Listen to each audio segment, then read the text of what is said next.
Hidden beneath its murky waters lies the headquarters of the most sinister villains of all time. The Legion of Doom. Hey, everybody. Welcome to the Braid and the Boys show, or the Boys and the Bunk show, I guess I should call it. I mean, I think it's just the boy and the bunk. It's like the heron and the boy. Yeah, now that would have been a great. Yeah. There's one bunk and there's one boy. So, and the heron symbolizes grief, and I think bunk symbolizes grief because he's always given me grief.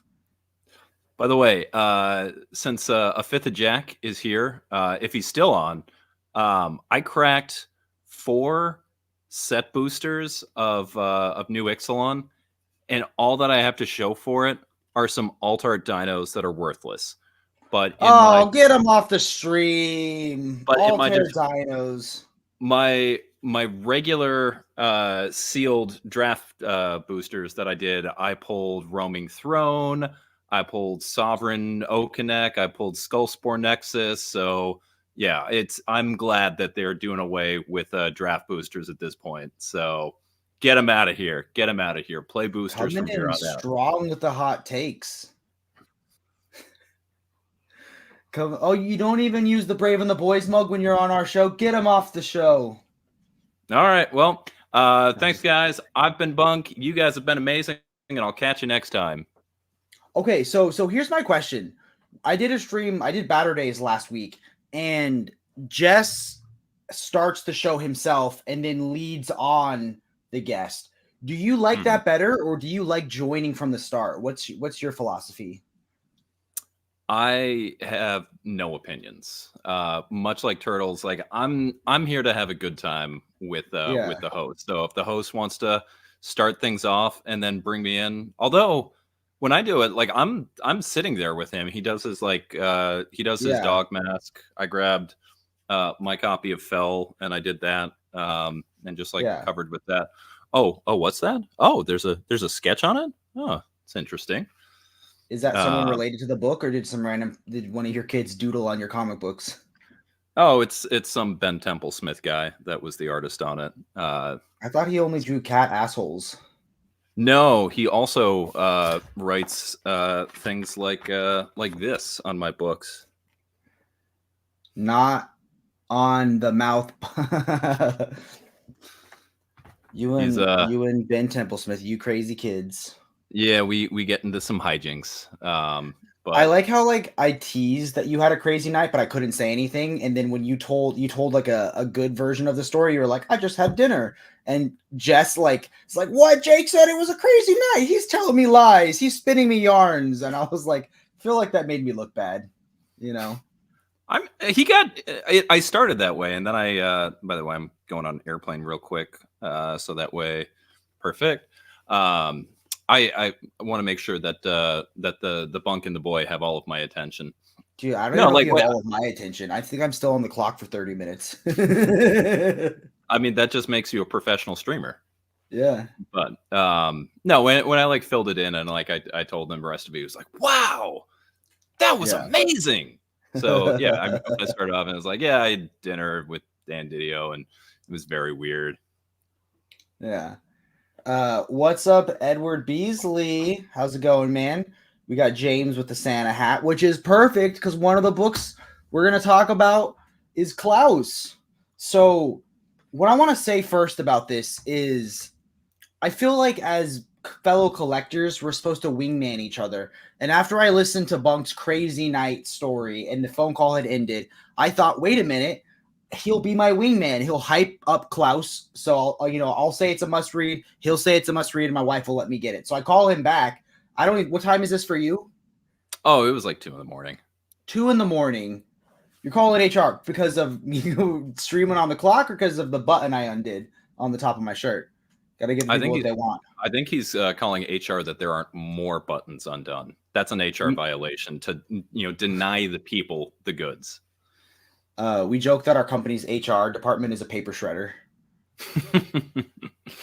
So I call Bunk back and I ask him, I go, because I always heard since this book got announced, I've heard several people say it's amazing. So I thought he was gonna like it, and it took me. And he starts going on. And he's like, "Nah, it's not a classic. You don't need to read it near Christmas."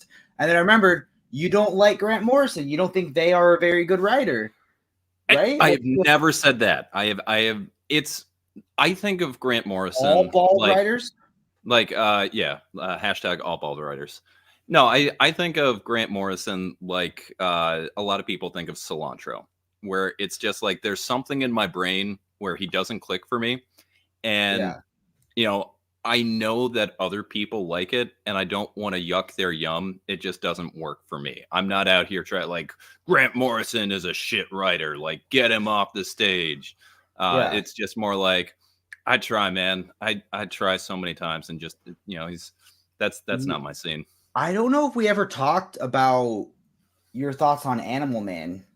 I heard you read the first half, and I thought you'd identify with it because he's a father, he's a vegetarian, which I think you're a vegan. No, just vegetarian. Okay, sorry. I thought you had morals and dedication. No, I don't have superpowers Chris Evans and Scott Pilgrim. It wasn't Chris Evans. It was Superman. Brandon Routh. Oh yeah. Yeah, Chris Evans was the actor on a skateboard, like the action star. Brandon Routh was the vegan with superpowers. Okay.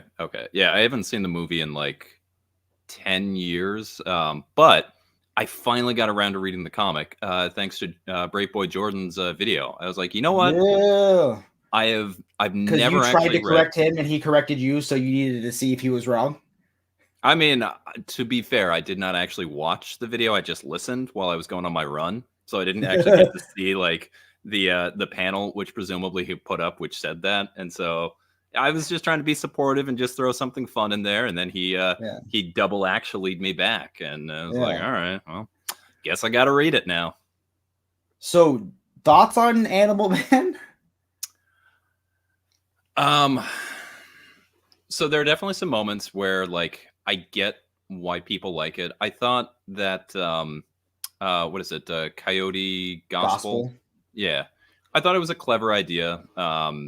Just like, what if we put Wile E. Coyote in the real world, but we kept the same things? How crazy would that be?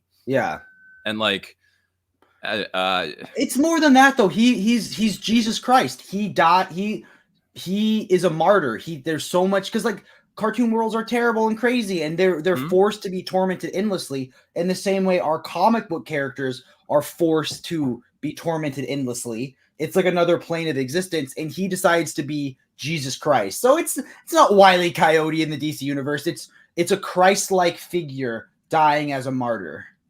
I get that, but again, this is where like Grant Morrison always comes down for me. Like, I'm down with the ideas. I don't love the execution. Like the experience of reading the issue itself, like separating out the like, oh, this is a clever idea. Like I like what he's doing there, but like the actual experience of reading it, was it fun? Was it enjoyable? Not really. It was like, okay, I get what he's doing here, and it's a clever idea, but it's like I did not feel like it was an overly enjoyable comic book, which is what I'm looking for in my comic books. The series is fine. I like it. I think there are better things there. And again, I think the big thing. I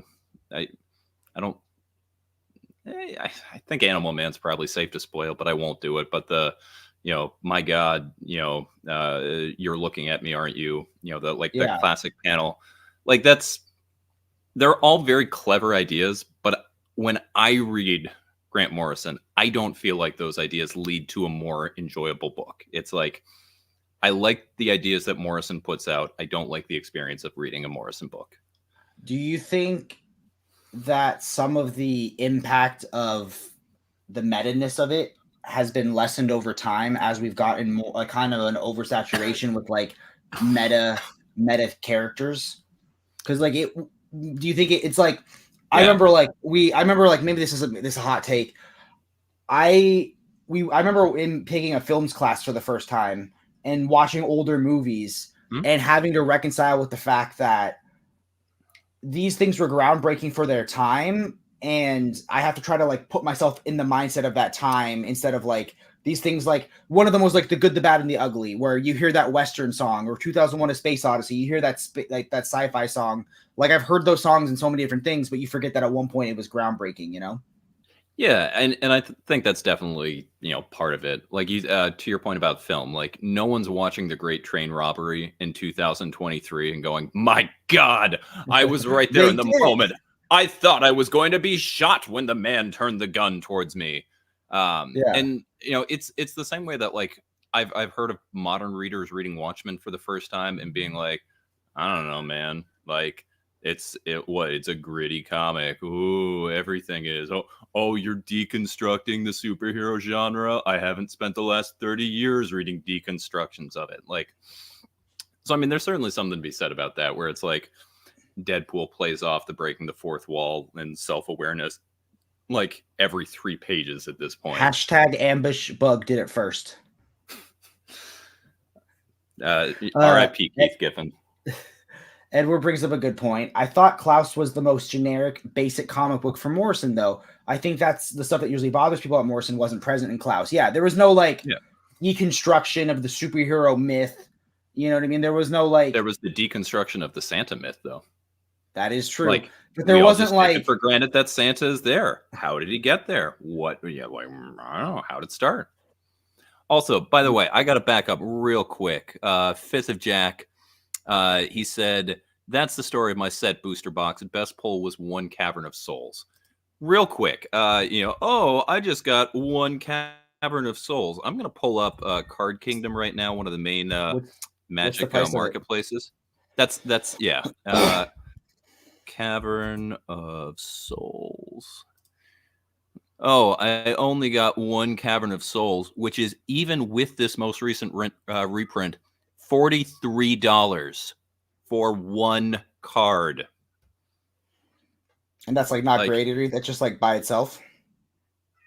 So to put it in perspective, if you're buying a box, one of these booster packs is going to cost you somewhere around $3 to $4 on a per pack breakdown, and each pack has at least 1 rare card. So the box that he bought had 30 packs, and one of them paid for was maybe $43 was I don't know, somewhere about a fifth of the price that he paid for it. 1 single card. It's just it's one of the most expensive reprints in the box. It's basically the best pull you could have. And just, oh yeah, the only thing I really got was the most expensive card.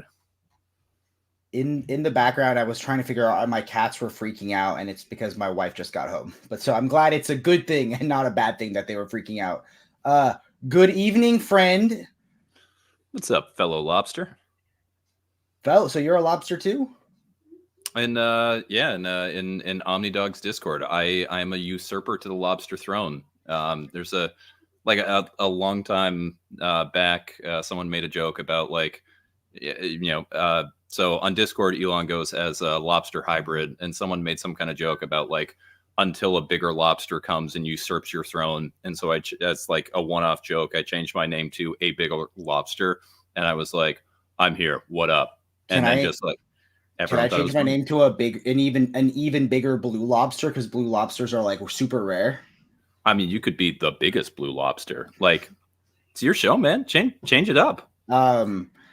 What was it? Oh, yeah, it was weird because I was chatting with him in the Discord one time, and then someone commented on one of my videos, and their YouTube name was Lobster Tail, and I was like, "Is lobster a thing now? Am I just getting all the lobsters?" I mean, if there's some kind of lobster thing going on, I'm happy to be part of it, but I'm not aware of it. So, am I Kid OmniDog permanently? No, something that Jess reminds me of very frequently, that the title could always be taken away. I mean, you are presenting as a Kid OmniDog today. You aren't Jake from the Brave and the Boys. You are Kid OmniDog right now on your own stream. Okay, I'll change my name to make you guys all happy. I'll be this. Hey, I'm always happy. There you go. That is a damn lie, and you know it. You said it's my show. I can be whatever I want to be. Everyone, do not listen to this liar right here. This man is 5'9" on a good day. He's like 5'9". I wish. $125. I've got a full foot on this dude. Like, do not listen to these lies. Okay, his wolf is awesome. Probably that's got to be the best part of the book, right? I mean, you could also just read a Wolf's Rain manga, and then just like that. Like, that's literally just a story about that big cool white wolf. So, did you like the art at least? Oh, it's Dan Mora. I have not said the silver trim on these pages. Or the little ribbon. Man, I read that digitally. You think I'm paying that amount of money for a Dan or a Grant Morrison book? Mine was a Christmas gift from Jordan. That's delightful. What up, Darth Twinkie at work? So I can't really chat. I just wanted to say hi to you guys. I love you both and appreciate. We appreciate your friendship. I appreciate you too, and I hope things are going well. I hope you're wearing your gloves so that you're not getting any kind of irritation going on, and I hope you don't have too much forced irritation or overtime this season. I personally think that. Oh, there we go. Yeah, the Dan Moore art does carry the book. So yeah, I mean, there wasn't any twists, but like, how many twists can you make about the Santa legend? Like, we all know he becomes Santa at the end, right? So, spoilers. I should have did the spoiler warning that Klaus becomes Santa. Come on, man. There are people out here who are using this stream to find out if this is a book they want to add to their collection. Now, why even bother?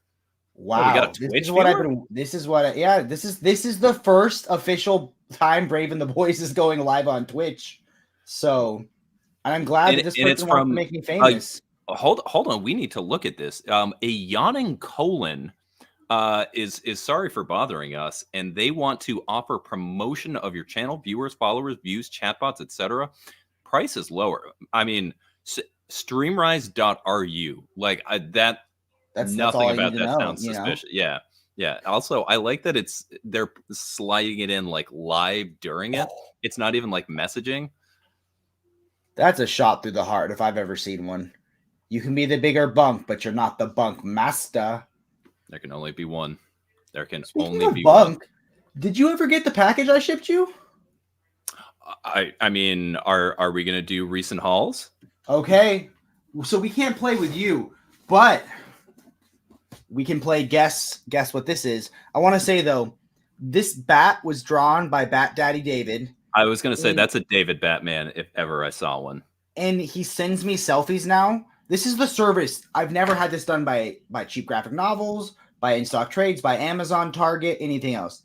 He sends me selfies of him kissing the book before it goes into the box now. I've never had a selfie of him. I've never had a kissing selfie. I've definitely seen him pantomime taking a big old bite out of a book. I haven't had the big old bite. My books have been bite-free.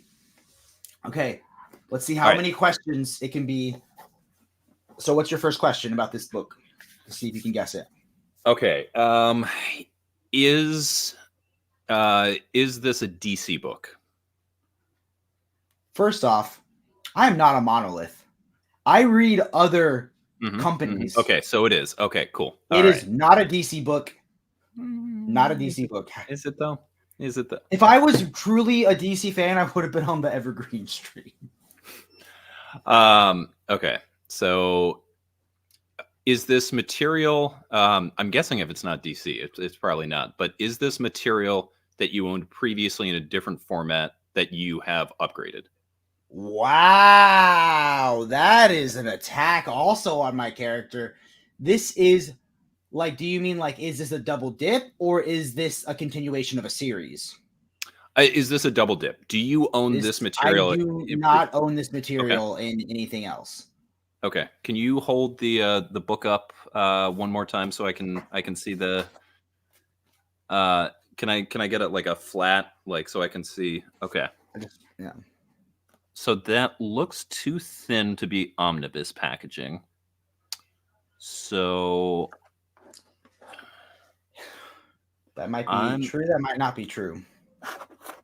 I mean, I also know your people work. In the chat, you guys can guess. If you guys have a question for what it is.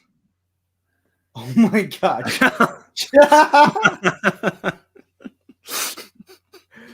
Wow, I love that. That was the best joke I've ever heard.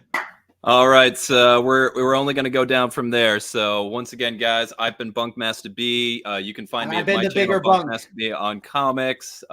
Thank you so much. This has been great. Big thank you to Brave Boy Jake, aka Kid Omnidog, aka Bigger Bunk, for being here today. You guys have been amazing, and yeah, we're going out on top.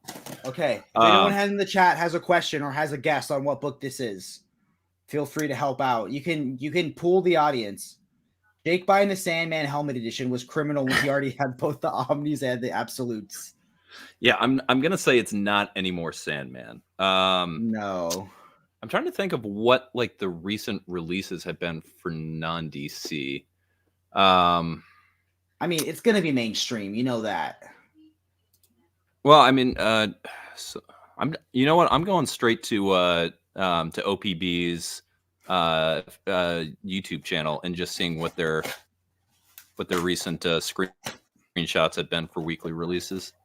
I'm cheating. Ding, so ding, ding, if ding, anyone ding, else has ding, ding, ding, ding. I just figured like everybody either had that or it like didn't exist because like that thing just went out. So originally I had ordered, I couldn't decide on the cover that I wanted, so I made my wife pick, and she picked the Carnage cover. And then they messaged me and were like, hey, we're running a little low on the Carnage cover. It might take a little bit longer to get to you. And I said, I will take whatever cover is convenient to you guys. I just like not making a decision. I'll be happier not making the decision. So whether my wife picks or... Yeah, you want the opposite of Cheesecake Factory. Yes. Yeah. I have heard you talk about that so many times. I've never been on stream with you. My wife is the same way, to the point that there was a point in our relationship that she would literally go to a restaurant with like Post-it tabs, so that way she could go through and tab different like menu options that like look good to her, so she could go through, pick out everything, and then select from there. And I'm just like, yeah, that's crazy to me. I made the joke on Torsten's review when he asked basically what would you wish for, and I said I know myself, I'm a candidate for wish lock. You know what I mean? Like I'm not getting a wish out if genies come to this earth. I thought the normal cover was best. I like the green on the Moon Knight. I just like, I don't know. I think I would have liked Carnage if I had the Venom cover. You know, that way they were all symbiotes, but you know, the Moon Knight one was just a little weird for me because like it's been a while since I've read Ultimate Spider-Man, but I do not remember Moon Knight being like a big part of that run. It was like he kind of showed up for a second and it was like, oh, that's cool, Moon Knight's there. But do you see the ass eating thing here? Because some people see it, some people don't. You mean how Kingpin about to get all up in that booty? Yeah, I feel like we need the Booty Man song for Kingpin. I mean, we can make that happen. I was putting my kids to bed, so I was running a little late. So that's okay, not professional. No, it's. I'm just kidding. You seen anything? That's why I don't have kids, so I can be a star. I was gonna see if there was any way I could like put these up to just like be my thing, but there's no good way of doing that. Can you hold the stream down for like 2 minutes while I run upstairs? Yeah, let me remove you from the stage. I already had the Carnage cover. I kept my volume 1 Barnes and Noble special. I don't know what that looks like. I'll have to check that out. Moon Knight has the best memes though. Honestly, the green looks gorgeous. I kind of just feel like I think I would have liked this better if it was black instead of gold on the sides. I'm not sure if that's how the original cover was. Mine just shipped. Plus, I've been playing catch up with Kid Omnidog content. I went with the Moon Knight cover. Oh, I feel like I should change my official YouTube name to Kid Omnidog. It'd be an honor. I thought the normal cover was best. Moon Knight was my second favorite because I think symbiotes are overdone. I got the Moon Knight variant. You know, Young Justice is the first DC book this year that I wanted to get and was like, then I was watching my latest haul video, if you guys have seen it, and I was like, you know what? I'm going to wait till Christmas or my birthday in February. Like, I need to slow down a little bit. I think I need to slow down. Oddly, I got a 12-inch mushroom stamp on that book that I got from Bunk. Oh, is that a book or did he give you a tattoo? Yeah. So you guys want to? Let me see if you guys can see. This is my new shirt that I got. It's Disney Christmas trees. So that will be fun. Yeah. Let's see. I got Young Justice in with a huge order at IST, so I'm not expecting it until January 15th. See, I feel like, okay, tell me if you guys agree. Should they change the name from InStockTrades.com to it could be InStockTrades.com? I wish they would tell you. Like, I'm not one of those OPB elitists where I pretend I don't order from anybody else, but like, I hate when you order something and you don't realize that one book's out of stock and they don't email you for like 4 weeks and then like weeks go by and like, why can't they just ship part of the order? Yeah, that kind of grabs my cookies a little bit. I've done a lot of good reading though. I read Klaus, which we'll talk about more today. I read 8 Billion Genies, which was fun. How many books did you guys all read this year? And how do you calculate that? I was like, do you do it by the issue? Do you do it by the Omni? Because I think I've read like 58 books this year, but some books were tiny, like Supergirl, Woman of Tomorrow, but other ones were like The Blackest Night Omnibus. So how do you guys calculate them both as one book each, or do you guys go by the issue? That's how I've been trying to having problems figuring out. How festive 8 Billion Genies is on my Christmas list. 8 Billion Genies I had never heard about before, and I found it on Comic Talk, like TikTok, and like the premise alone is so interesting.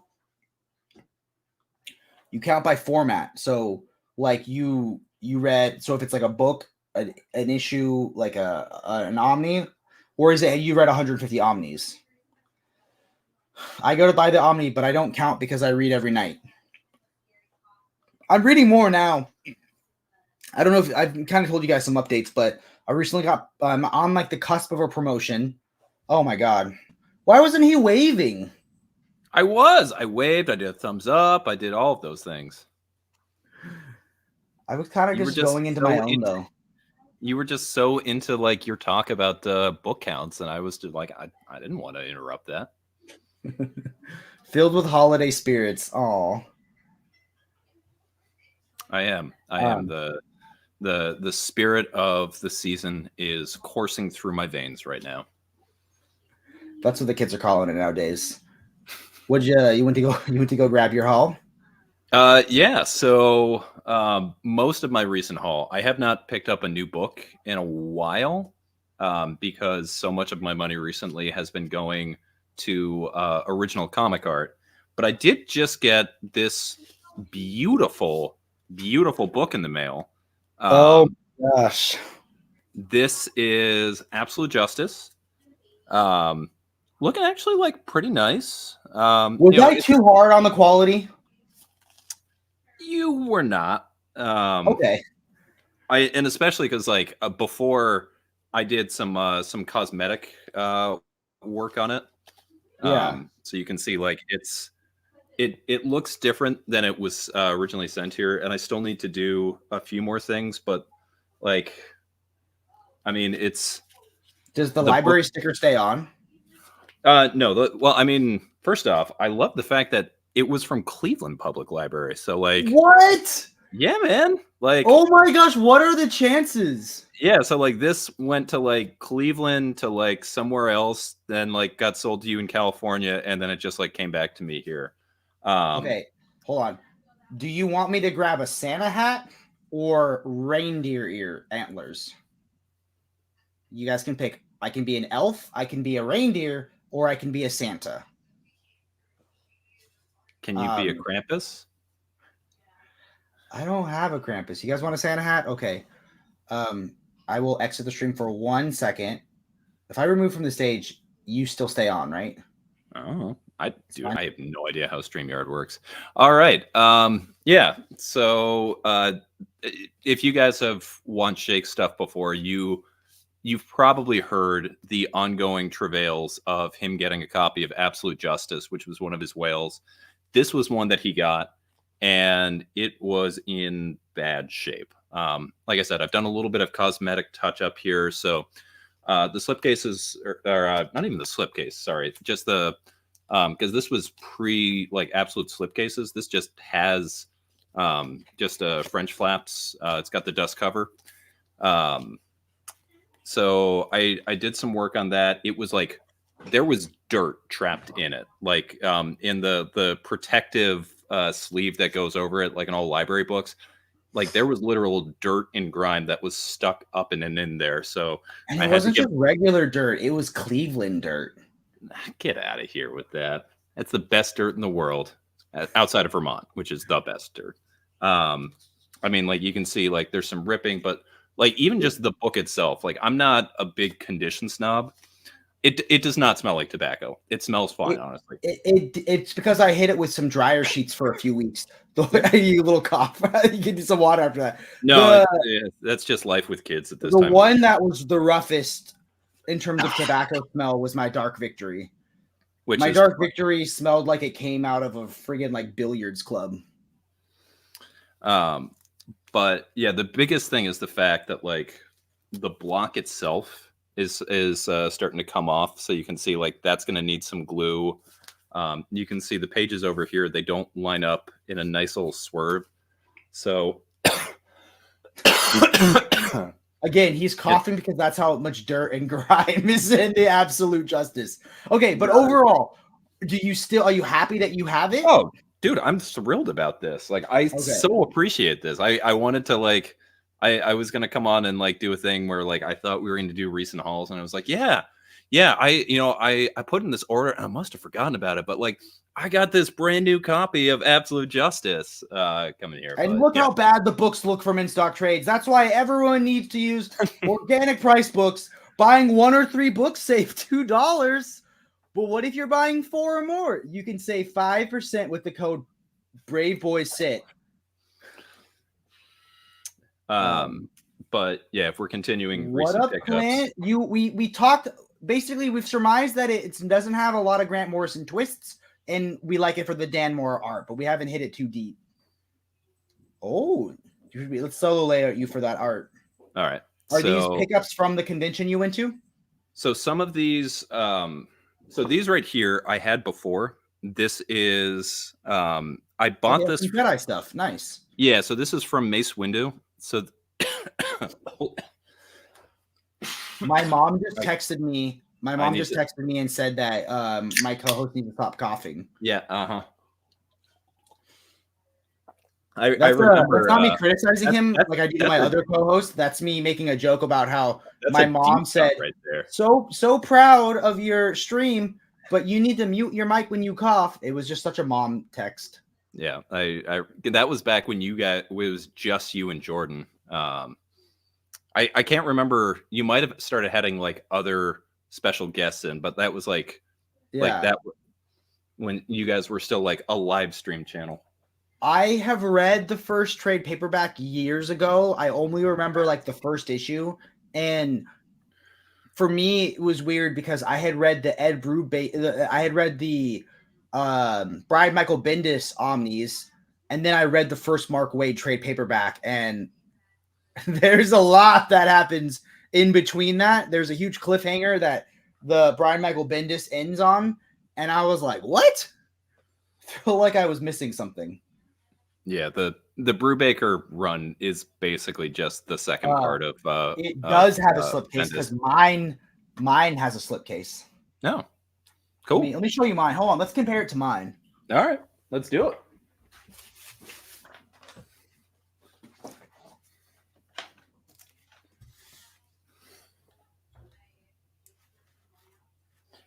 I guess it's just weird because like I'm so used to Absolute Justice gave Bunk COVID. Worth Guys, it. my cats have COVID right now. Guess feline COVID's a thing. That just makes me think of the Debbie Downer bit from SNL about how feline AIDS is the #1 killer of cats. Look at that, dude. Mine was sealed when I got it. Look at how pristine this is, and I got it for below cover. Sealed. I mean, to be fair, I also got mine for below cover. But yeah, I'm happy with my quality. Are you happy with? I'm sure you'll be happy with yours. Is going to be well loved, dude. Think about how many people have read that. Oh, by the way, Edward Beasley said flex on him, which I assume means from me to you. So just we're gonna go ahead and flex on you right there. No, you're gonna get me demonetized with those guns. I can only assume that's also, what. This is like so 100% true and accurate. That's funny. I mean, dude, when it's a decent, like, it was funny, like, when I was sending my friends my haul, and then I was like, wait, these covers aren't sold at other places. My bad. But no, man, at the end of the day, I don't make enough to only shop from them. So I shop around, you know? Okay, so Absolute Justice is awesome, but it is my least favorite of the Alex Ross absolutes. So I have not read this since I was an undergrad when I was buying the individual issues. And I'll be honest, that series was so delayed. I don't know if I made it to the end of it. Like I opened it up when I first got it and I was thumbing through, and I remember that like first issue with like, there was one cover. I mean, this was like pre-variant explosion. So back then it was like, there was the cover A, which was the heroes cover, and there was the cover B, which was the reverse with the villains. Oh, that's a cool concept. Yeah, it's the image that you see in there, and it was like you would choose one of the two of them, or you would choose both, and you could make the one image. But it was like, I don't remember this having like a bunch of variants, and that was like a big deal. They all look the same. Like I know he paints a lot of the characters as himself, but like that Lex Luthor and that Brainiac, it's the same person, right?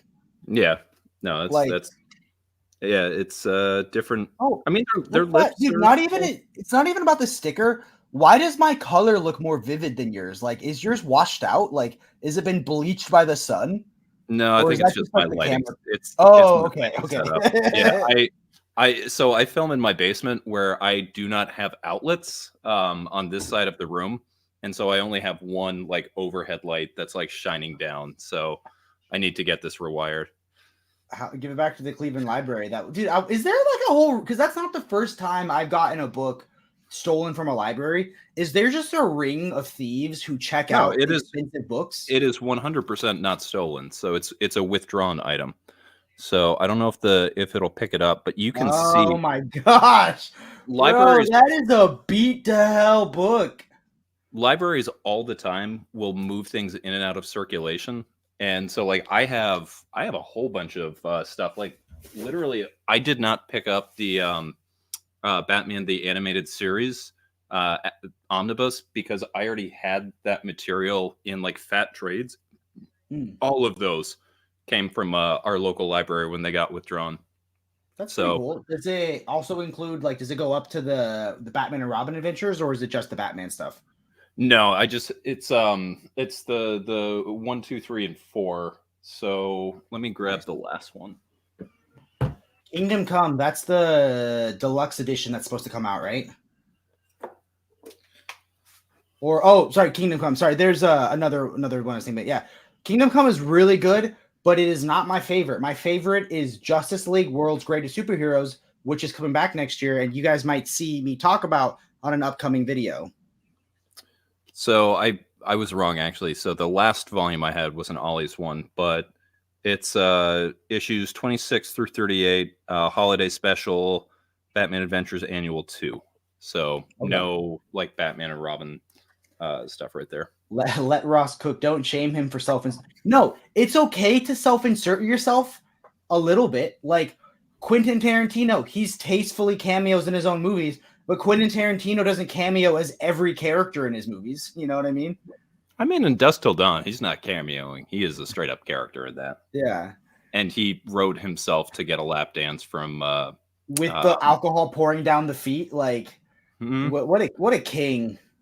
Someone had a comment about so the Long Halloween stuff, they've kept those stories in pretty evergreen print.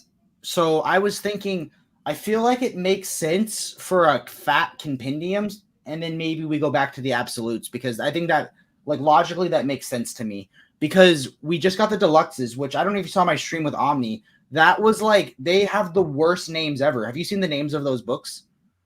Are you talking about the Batman, the Long Halloween, Batman Catwoman, semicolon, the Long Halloween semicolon, the prequel semicolon, Haunted Night. Yeah. Not to shame a book that a friend of ours, maybe touched on. The art, amazing, great collection of books. I want them, but the names are a little silly. Yeah, not wrong right there. I will say, licking tequila off of Selma Hayek's foot. I'm not even a foot guy, and if I was a single, and I'm sober, so maybe you know what, I wouldn't do it because I'm sober. But maybe The Kingdom. That's what I was thinking of. I haven't read The Kingdom, so I do want to read that when it comes out next year. I don't think I ever read that one, but I had enough people being like, "Yeah, you can skip that one." I didn't go out of my way for it. Yeah. You don't want the Night Shyamalan effect. You have more art to show off from your convention? Oh, I was just moving. Yeah, so these were pieces that I had. So these I bought from the inker on these. Okay. So Dennis Cowan, who is one of my absolute favorites, who Brave Boy Jake over there thinks his art is old. Did you tell him that? Did you tell him that I said that? No, because literally he'd be like, "What the fuck's he ever done in his life? You got something real to say to me? I started a company. I've been running this game for the last 40 years." And then you could tell him, you don't even know. Brave Boy Jake's on Twitch now. And he'd be like, "What is Twitch?" He is, but like the grumpy. So he was part of. So side tangent. There was a Boondocks panel that was going on there. So Rodney Barnes, who was one of the co-producers on the show, Gary Brown, who is the voice of Uncle Ruckus, and Dennis Cowan, who I'm not exactly sure how he was part of it. They had a panel, and it was so funny just seeing how like Dennis is so unaware. And like at one point, Gary would just yell, and he's like, "Someone download this man the internet. He doesn't know about any of this stuff." But he has like a really Gary Brown has an active TikTok, like where he does things. Rodney Barnes isn't like, "Oh, what's up, prettier Jess?" You can come say, guys, look how big Vader is now. Isn't he? Aww. He's straight like a Gira from the Jungle Book. He's my little, we like to call him our porch panther. Oh, I want a Bagheera. We have another cat down here somewhere. Dude, it's been so weird because I spend so much more time with my cats now that I'm remote most of the time. Is Vader about to knock down Murder Falcon? No. Did you shoot your cameo clip that's due on the 15th? Nope, but I will do that tonight. I asked Omar. He didn't tell me when it was due. So yeah, I will. Thank you for reminding me. I filmed two. One of them is me talking about Naughty and Nice, the good girl art of Bruce Timm. So I did that as a joke. So hopefully someone laughs at that. And getting that paperback version of Naughty and Nice to stand up was hard. I feel like there's a joke in there somewhere. I don't stand up. It was hard. I did okay. You made the joke right there. Yeah, our cats have. Are you old enough to get the reference to Battle Cat? Do you know what Battle Cat is?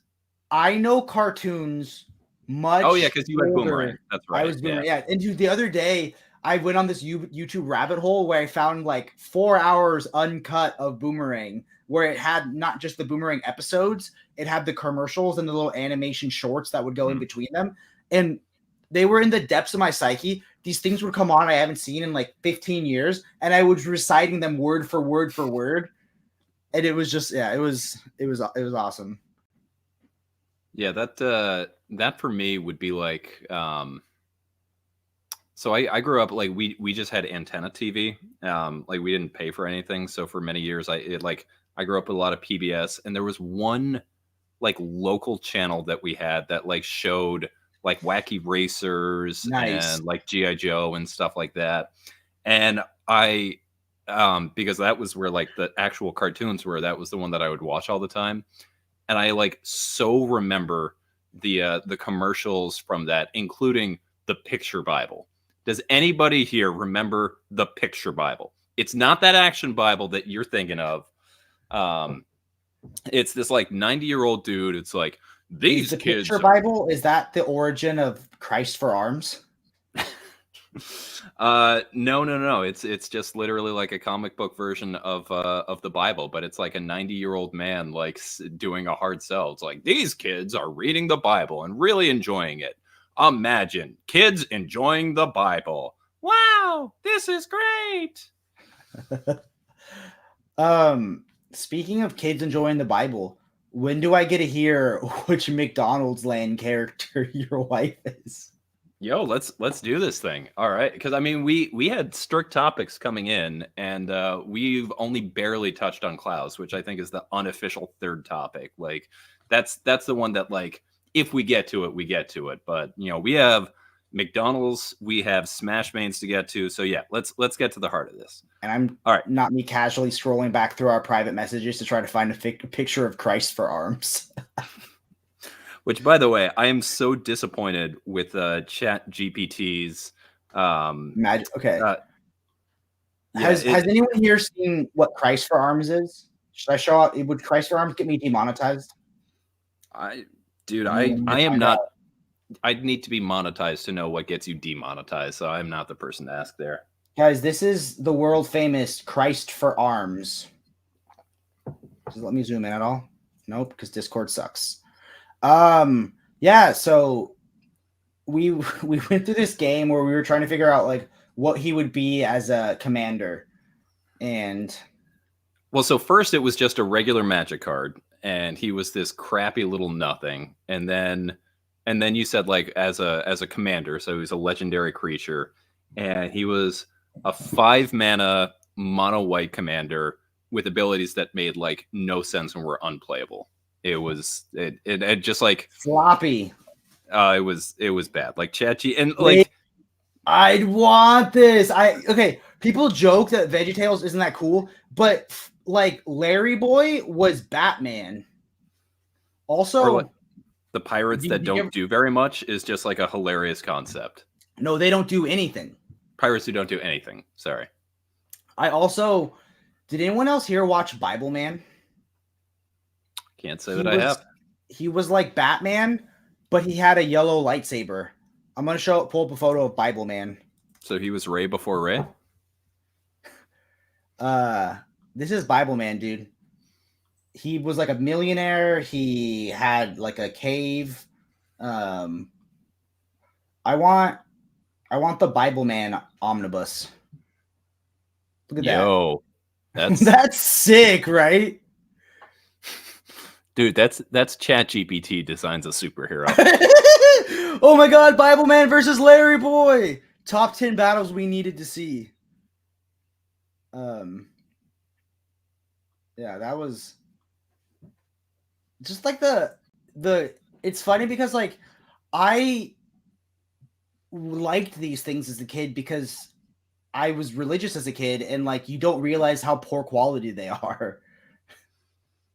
I am old enough that I missed out on VeggieTales. Like I remember it being a thing for like younger cousins and like family of friends, but I did not. This is an actual quote. I'll take the tunnel bike. Track me. Twinkster. I have no reason to believe that it wouldn't be. That man. Where he is from, I believe that there's probably a lot of Bible Man paraphernalia and things like that. Oh, okay, so let's go back to our main topic tonight, your wife's McDonald's land character. So for those of you who didn't watch the previous Brave and the Boys stream, or Heroes and Hounds, whatever we're calling it, we found this quiz. I don't know if we got on the topic of McDonald's land characters, but I had the funny idea of like, take the McDonald's land characters and who would you pick? What artist and writer combo and what tone would you pick for every character? And then we did the main characters, and then we got to like the niche characters, and then we found a McDonald's land quiz that like it's way too many questions. I feel like you want 5 questions. It's 13, and I don't know, man. I feel like that thing was like pretty decisive, and also like I like that everyone had an option where it was like, I don't know this, and it says parentheses, this question won't affect your score. Like I feel like Yeah, more they knew what quizzes they were need to doing. do that. Also, my confession is I answered all the questions honestly on stream, and I got that pirate or whatever. And then I wanted to see what the description was for the pirate again, so I redid the quiz doing all the same questions, and I got a different character. And so I forgot. I guess I lied to myself one of those times because I didn't get the same character You twice. were on stream. You were the Jake that you wanted people to think you were. Yeah, that was. You did Maybe I have one character when I'm on as Jake from the Brave and the Boys, and then there's another one that's when I'm just Jake. Yeah. So you got Mayor McCheese? Is that who you got? I got Mayor McCheese, and by the way, I would want Mayor McCheese in the style of Dark Knight Returns. Mayor McCheese returns back to McDonald Land after having left. When he was mayor, he kept a tidy ship. Things ran. They were literally eating people with the Fry Guys, but that was fine. That was a sacrifice that was willing to be made. And he comes back, and it's all gone to shit. So I think we said Mark Russell and Michael Allred for Ronald McDonald. Okay. Or Mark Wade and Dan Mora, just because it'd be super positive. I wanted a James Tinian Grimace, where he writes Grimace as himself, as a dark-haired, glasses, gay Wisconsin. So you mean you wanted James Tinian writing Grimace story? Yes, yeah. Where like he's an outside. He's the only Grimace. Why does he feel things differently than the other McDonald's characters? Why can't he connect? You know. By the way, James Tinian just posted that he just turned 36, and I was like, oh man, James Tinian and I, are we the same person? I don't know. Who's to say? I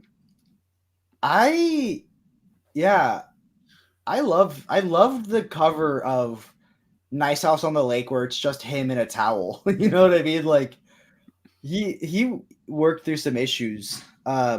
But okay, so this character Birdie is who my wife got. So I'm excited to see who your wife got. Okay.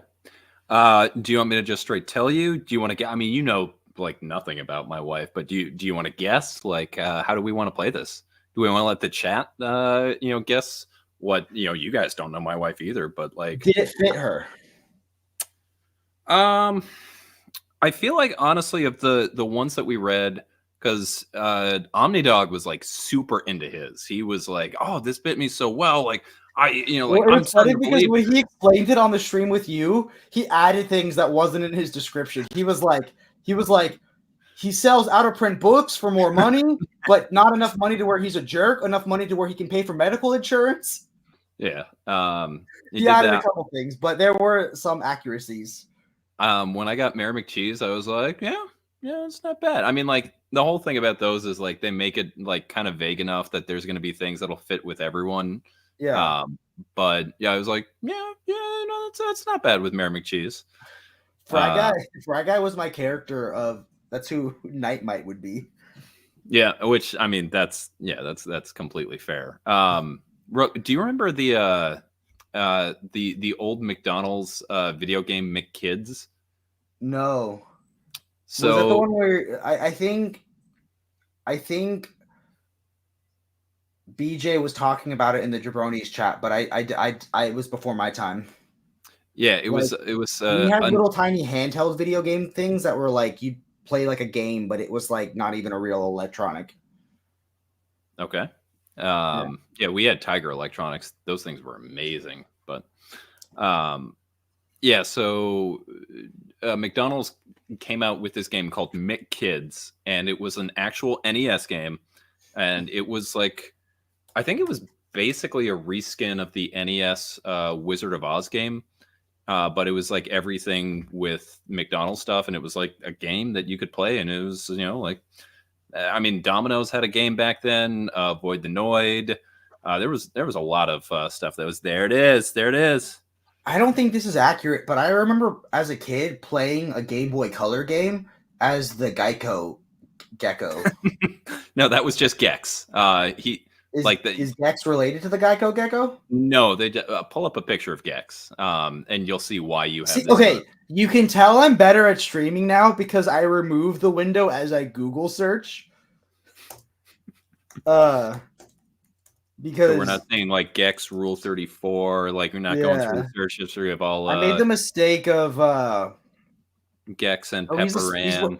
Okay, I do not remember him wearing a suit. Yeah, he was like a secret agent. Okay. Yeah, but I mean that's what you were playing. Got it. I like my memory better. You ruin everything. Sorry, man.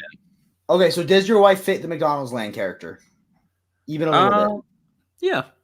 I would say that there's definitely some there's some things there. Like when I read it to her, she didn't go, So let's see. What do I know about your wife? She brings tabs to order at Cheesecake Factory on the menu. She puts up with you, she's obviously got good character. She hates dogs. She doesn't hate dogs. She just she's had a realization when she started dating me. She thought she was a dog person. She thought she was an extrovert, and she's like, "Oh, maybe I'm not those things." To answer this question, it is the newest update of Apple computers gives you little effects depending on the hand gestures that you do. Okay, so I'm looking at this. I'm gonna guess the Hamburglar. I was actually hoping I was gonna get Hamburglar when I did it, but no, my wife is Grimace. She tends to. Whoa. So it's funny. His name is literally Grimace, and it starts off. You tend to enjoy the sweet things in life. You're laid back. You're laid back and easygoing, but soft and sensitive. You tend to be more practical instead of academic or intellectual minded. Your friends love your creative ideas and your sense of humor. You're a real treat. What's up, Brave Boy Jordan? We can send you the link if you want. We're just kind of hanging out, but we might eventually talk about books that I don't think you've read yet. So you're always welcome to join, co-host or co-founder. My wife got Birdie, which was like, you're sweet as a button. Like, you're always there to help people. People take advantage of you. Whatever you do, don't date a person who got Captain Crook as their character. It was like, if you're dating Jake, leave him. Oh my God, Jess, I'm trapped in the internet. Please get me out. You're the only one I can communicate with. Dark turns. Okay, I'm going to take this off and I'm going to be the reindeer for a bit because it got toasty. Oh! I was going to say, I'm wondering how the reindeer is going to work with headphones. You know what, guys? I'm just going to be me. Can I just be me? I would love to, but I need to let him cook. Oh, thank God Jordan into that with the word work. Okay, I mean, let's go to our first book that we're talking about tonight, 8 Billion Genies. Where is 8 Billion Genies? I may not know where that book is, but I have plenty of... is it... Start talking. I will see if I can find it. 8 Billion Genies. I think it is a phenomenal concept for a story. I think that they delivered on the concept. I just think that because of how crazy the concept was, I lost it. It just after a little sort of bit when so much is happening so quickly and there's such an expansion of the time because it goes from 8 seconds to 8 centuries that I lost a little bit of impact. You know what I mean? Like when it wasn't just a small couple people inside a bar, like there was a little bit less impact when it was like 8 centuries later, you know, but phenomenal book, amazing book. I loved it. Yeah. The genies were drawn so cool. I love the genies in this book. So this is one I was reading when the single issues were coming out, and I double dipped on this hardcover when I had the chance because I loved this. Double dipped more than a man in a threesome? Not that much. Not that much. And I switched out in between. You know, always want to be safe. Yeah. Always want to be safe. No Never disease. dipped into the same place twice. No, you don't want to transmit anything. I did not expect to like this book. This was a big hype book. Why not? And so because people like it. Yeah, I'm a misanthrope, and I'm just like, oh, well, I mean, I guess you can like that, but I mean, have you read this other thing I'm reading that no one is like? That's way better because nobody likes it. No, it was honestly more of the creative team. Ryan Brown in particular is one that I just like. I don't love his particular sense of humor usually, and I kind of thought that I thought this was going to be a premise book, and I thought it was going to be like, you know, with Ryan Brown, and it was going to be like, you know, like, okay, cool, that's a cool premise, but like, what are you doing with it? But they absolutely executed on it. I liked the pacing of it. Yeah, I thought it worked well. Yeah, it was good. I thought it worked well that like it started with that 8 seconds where it was like, it basically was like this super macro view. And then it like, you know, went in and we got to like build out the cast of characters. I never thought that it was throwing too much at me. Like I thought it was like building it up. They were introducing people at the right time. At its heart, it was this really character-driven drama, you know, about sort of these people through the ages. All the while, they would mix in these like legitimately funny moments that I did not necessarily expect because, again, Ryan Brown and me, like our humor doesn't typically mesh. I thought the ending was pretty beautiful. Great ending.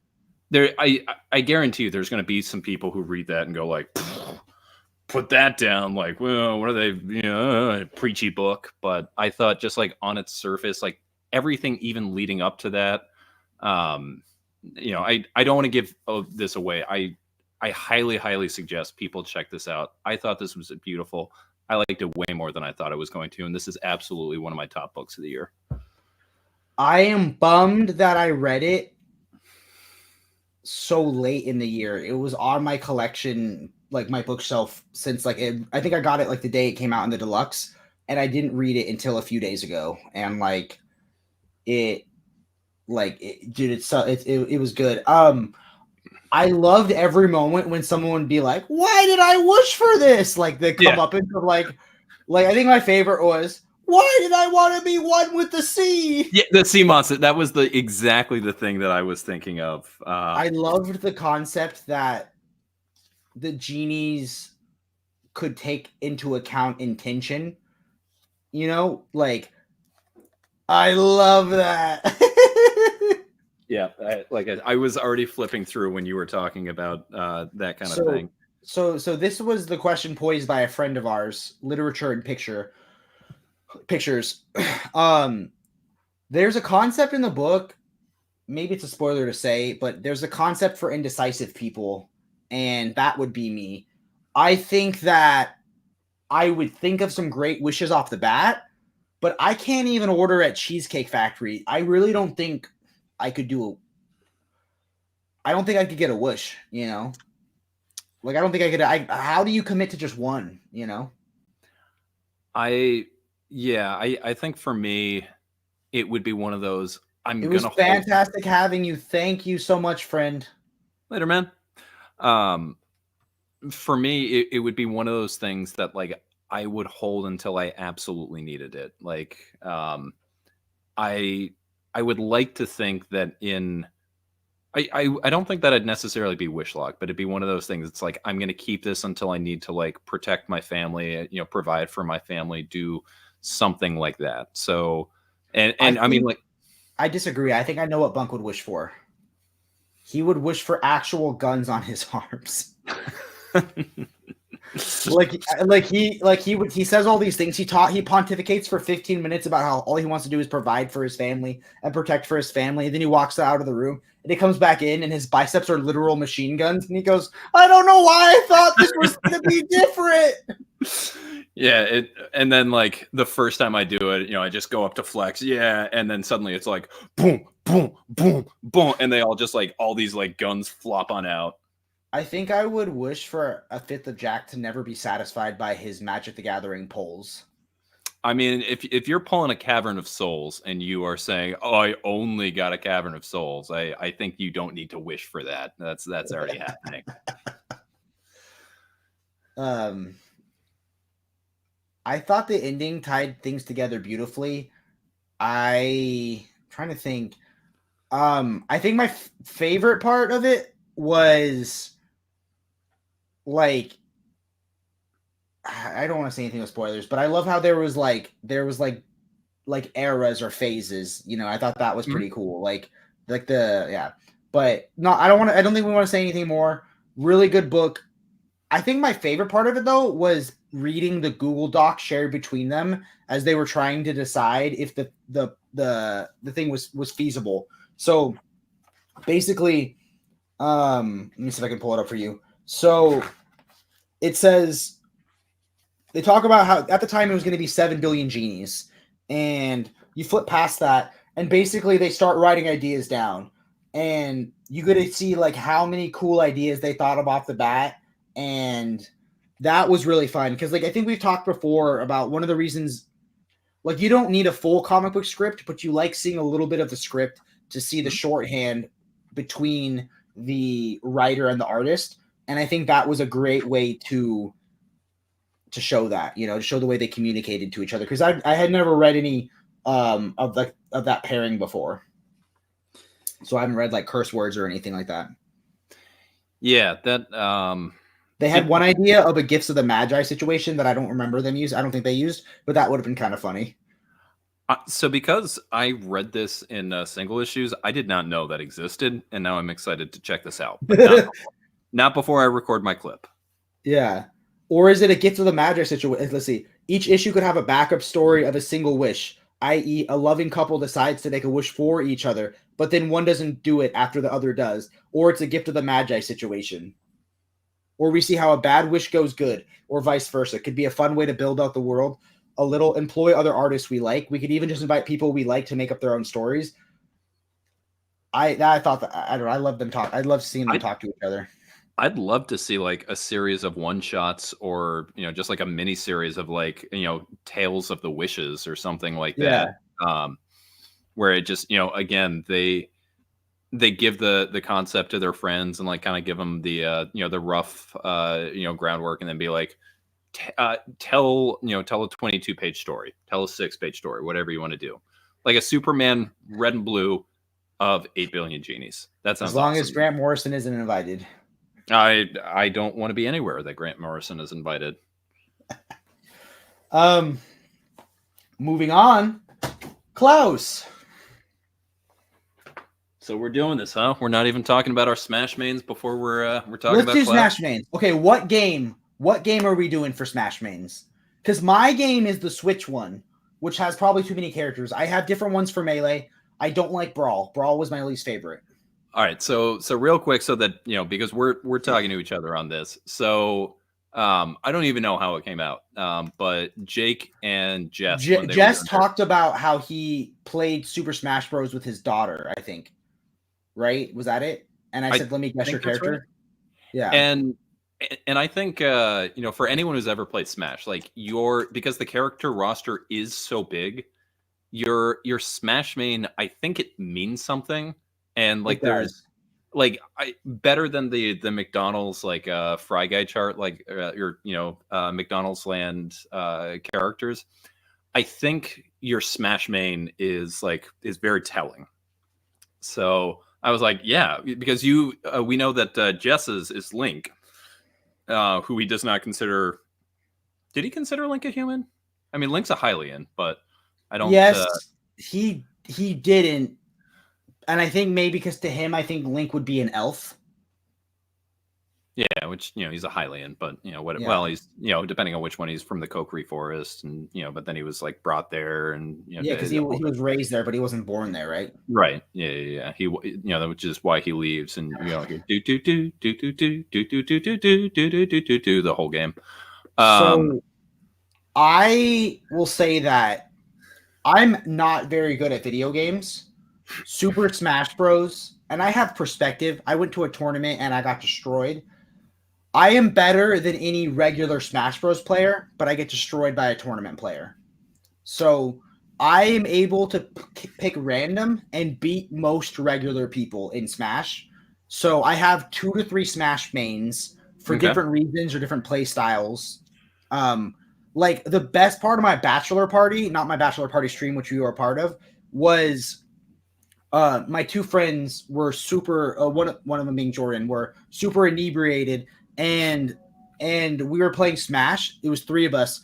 So I said, "You 2 be on a team versus me," and I was just being double teamed all night. Which maybe that sounds like a great bachelor party. Yeah, I got double teamed all night by some drunk guys. So yeah. Yep. So I will pick. I have 2. So how do we do this? I have 2. Wait. You just said you had 3. Now you have 2. I do have 3. So and that you just said you have 2. One of the I have 3, but I have 2. I have 3. But I was gonna try to narrow it down for you, make it easier. So we're gonna play Guess Who. Right. Do I just pick one of them, or do I pick how do we do this? I mean, you tell me, man. Like, if you want me to guess, like, who is, why don't we say, like, I am trying to guess your Heart of Hearts main. Like, someone has kidnapped Jess and has told you that if you ever want to see her again, you need to 1v1 Final Destination 3 stock no items someone to get her back. Who are you choosing? Okay, I'm ready. Okay. In reality, I wait to see who they choose first, and then I choose my best main in response. I'm picking first. Yeah, it's a blind pick, so like you guys don't get to see you don't get to counter or anything like that. It's just like, and it's a 1v1. I'm not being double teamed, right? Yeah, no, it's not going to be fun for you. Okay. All right. First question: is this character a DLC character? No. Okay. Feel free to guess in the comments, everybody. Is this a character from a video game you have played? Yes.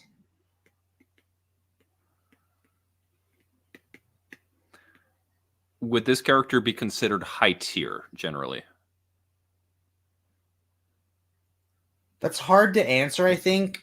I'd have to look up an official tier ranking, but there are tournament-worthy players that use this character. Okay.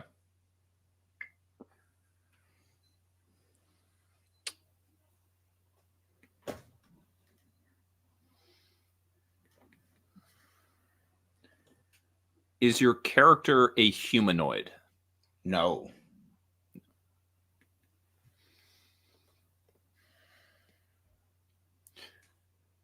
For some reason, Kirby was the first one that stuck out in my mind. I don't think it's Kirby. That is offensive to me. Like, I'm sorry for the Jack.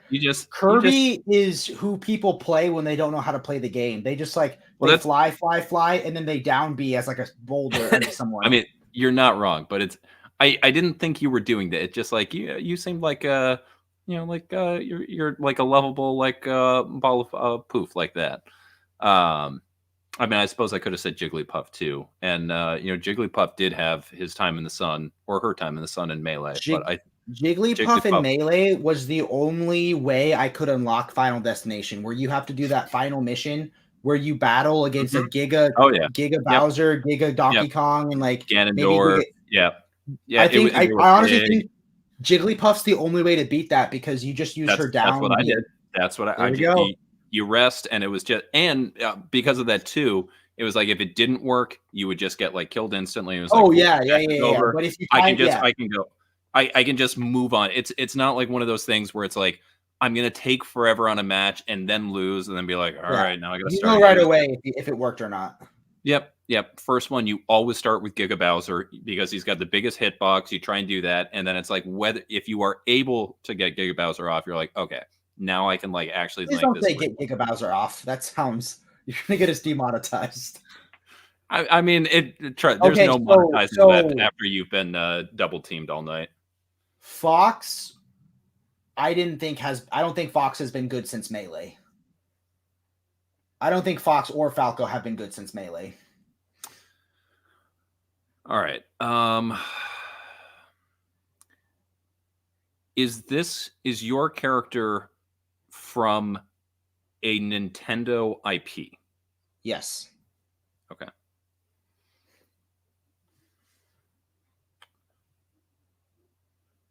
I'm gonna. That might make it too easy. I'm gonna leave it as yes. Okay.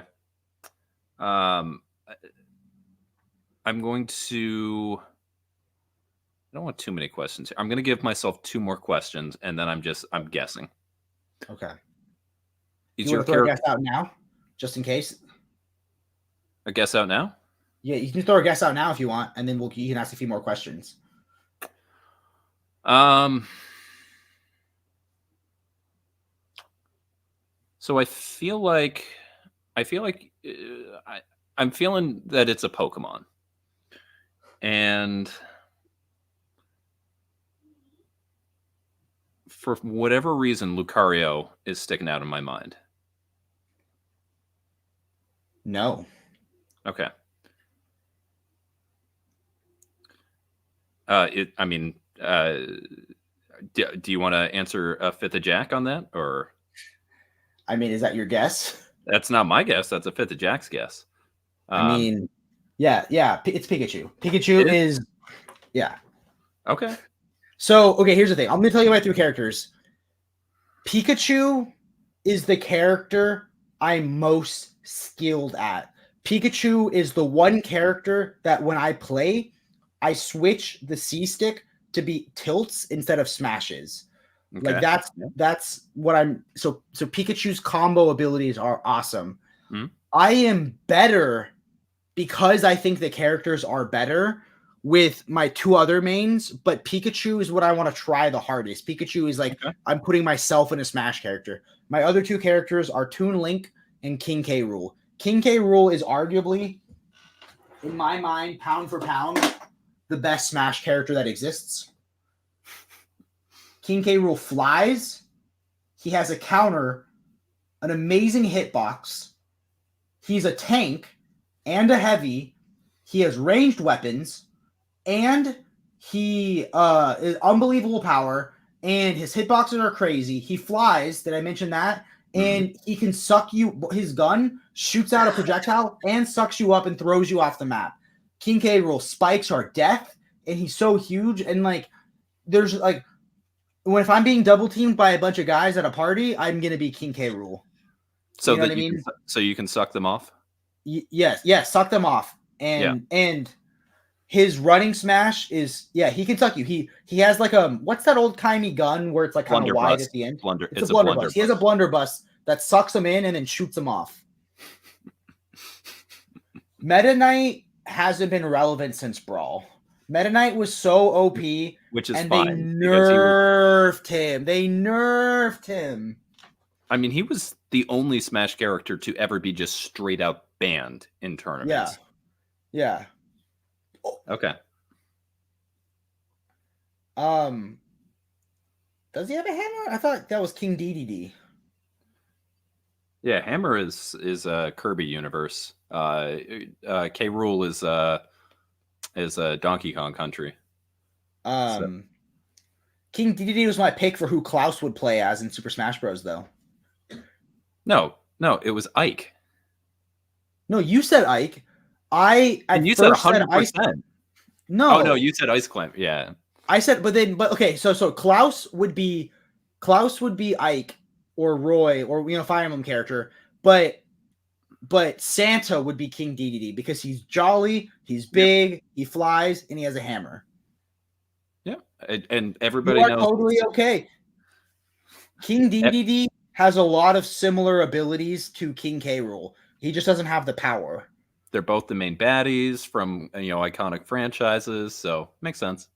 Does Pikachu fit me? I think I'm energetic, a little ADHD. I'm tiny. I pack a punch. Yeah, I could definitely see that. Yeah. Okay, I mean, so with when I was saying Kirby, I was thinking like a small, fast character for you. So Yeah. You know what? If I had to pick a fourth, a character that I'm just so freaking good as, I'm unbelievable as Mr. Game and Watch. Okay. And like Mr. Game and Watch's like mid-air smashes, like when he like jumps and kind of like he's so good. I forget that I'm that good with Game and Watch.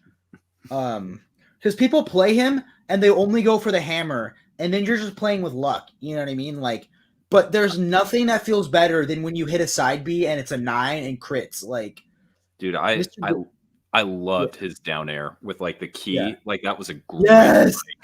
break. And his up air smash or his up air attack where he hits like the little like he like shoots him up with a little air cannon. Like is whatever it is, like a yeah, it's like a exterminator thing. He's like shooting gas. I feel like James is gonna clip that and make it dirty. Trust me, there's already been plenty of material for James here. Do you want me to pull up a different Smash roster for my guess for you, or is this the Smash roster that you know? I mean, I will tell you that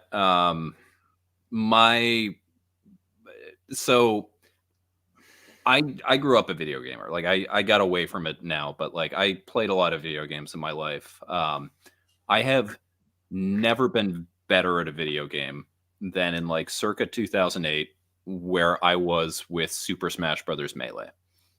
So my favorite Smash memories and like my mains come from Melee. So if you know, I'll pull up the Melee roster. Yeah. I'll make that a little easier for you. I would say I have a distant third that came from Smash 4. Oh my god, this roster is tiny. Dude, back in the day, that was still a crazy huge roster compared to the video, like the character selects at the time. It is crazy. The other thing too, though, is like if anyone tells you they're a good Melee player, they're probably lying. Like Melee requires you to have an intimate knowledge of the game's engine of like, oh, I'm going to be the third controller port because you get one extra frame of attack. Like that is insane to me. Open image. Why am I not getting open image new tab? There we go. Okay. Wait, Sonic, this isn't real. No, that's not the real roster. Did you see that? Look how flagrant that roster is. Who is? Well, Sonic wasn't in Melee, and neither was Wario. Yeah. Other than this is one of those like fan made ones where they like fix it or something. Oh, there was a ton of I think that's it right there. Okay, that feels right to me. Yeah.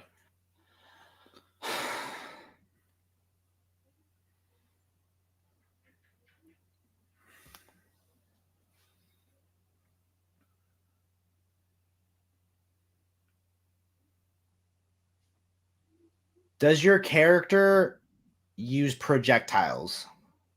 No.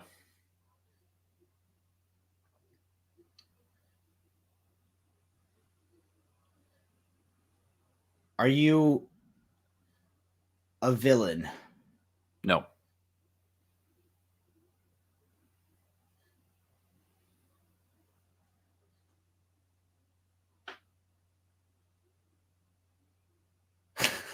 That's such a cheating question. I was going to say, does your character have a theme song? Can you sing your? Yeah, I know. Can I sing my character's theme song? I'm gonna guess off the bat. I'm gonna guess DK. It is not DK. Okay. So.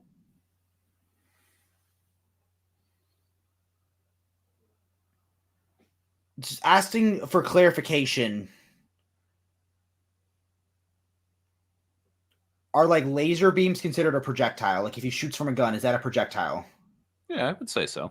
Okay. Are you humanoid? Yes. Okay. So has it been a while since your characters had a game released?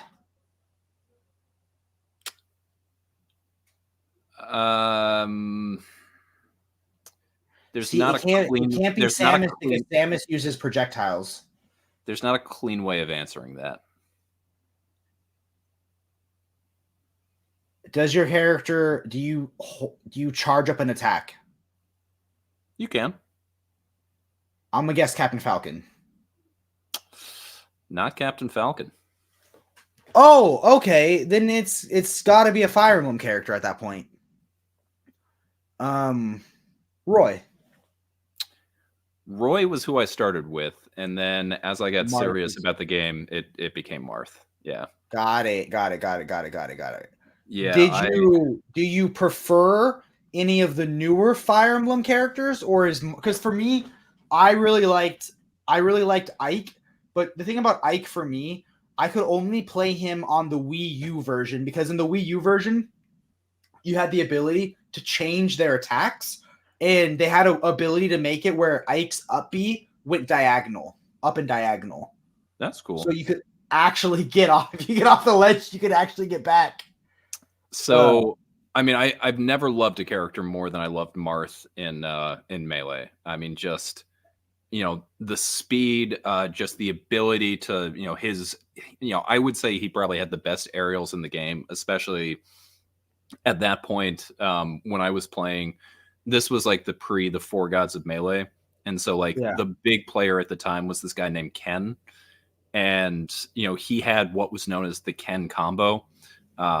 Which was just he was so fast at it, he would get 3 forward airs in a row. And I mean, Marth is just so fast. And lethal. It's like I feel like Roy packs a bit more of a punch, but I feel like he doesn't have the reach. Terrible. Roy doesn't have the reach or the speed that Marth does. Well, Roy's hitbox is such that first off, I think Marth's sword is a little bit longer, but on top of that, Marth's damage point and his impact point is the very end of his sword, whereas Roy is the closest part of the sword to him. Yeah. So he's got reach, but nothing to do with it. So he's basically like a right-on character. And sure, he packs more of a punch if you want to fully charge, his neutral B. Roy is a poor reach around. Roy has a way better chant though. Roy's our boy. Roy's our boy. Roy's our boy. I think what I remember, but I'm not sure if that's it. So in Melee, it was just straight Roy's our boy, and then in later ones they because Roy wasn't in Brawl. And then they brought him back in as a DLC character, right? Yeah, he was the first DLC character, and I was super happy because it was like it still felt like Roy, but they kind of retooled his moveset a little bit and didn't just make him a Marth clone. Felt way better. In Smash 4, I loved playing with Roy, and then the other one. Do you have any feelings that there are too many Fire Emblem characters, or do you think it's fine? Fire Emblem is one of my favorite franchises of all time. I actually was playing through Sacred Stones today, so you will never hear me complaining that there are too many Fire Emblem characters. I loved Sacred Stones.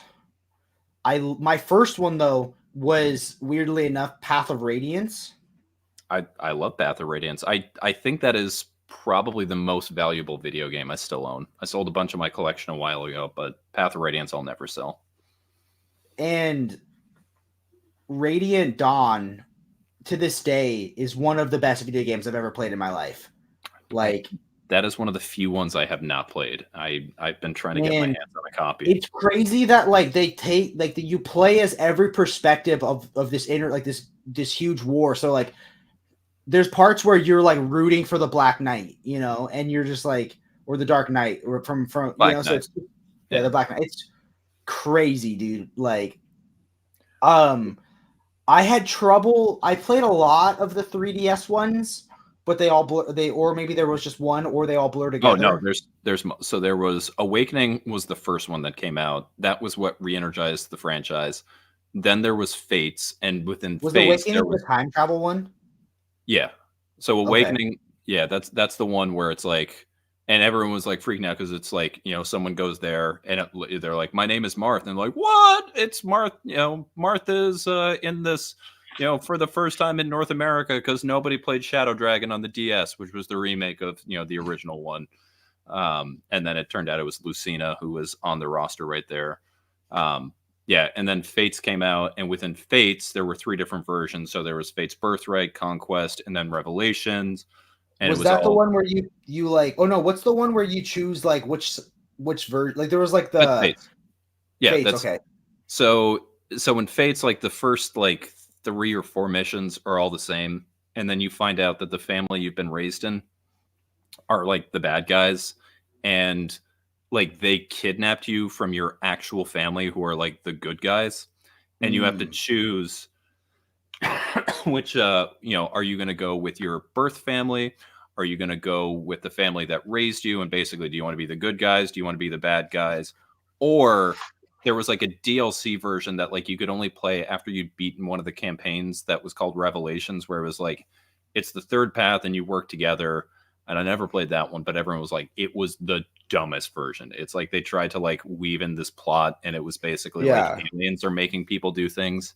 And the last one I remember playing, I remember spending my whole time like fishing and cooking and gardening. Yeah, and then, so that was Fates. Okay, and then you have like a Bates, and you can like there are different activities you can do, and of yeah, course you like run a school. I think you're like a teacher. Oh no! Okay, so you're thinking of the one that came out on the Switch. Yeah, 3 Houses. So that's 3 Houses. Yeah. That's where they persona'd Fire Emblem. Yeah, it was like it felt super anime. Like, yep. I wasn't supposed to be romancing my students, but I was. No, but I got to a point in that game where I don't know what I did wrong. I didn't have the skill to keep progressing, and I didn't have the ability to stick with it or you know what it was? It was the jump forward in time broke the momentum of the story for me because I had invested a lot in specific characters that were then not there anymore. And then some of them came back and it wasn't the same. Like, it broke the momentum for me.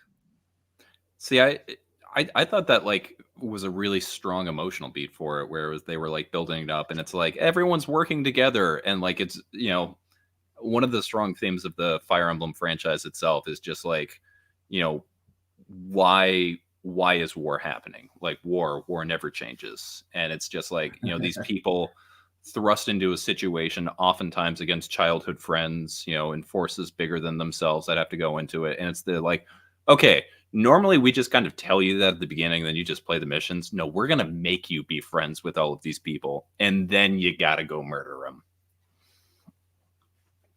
I feel like classic is like covering too much of my face. Minimal doesn't seem like enough.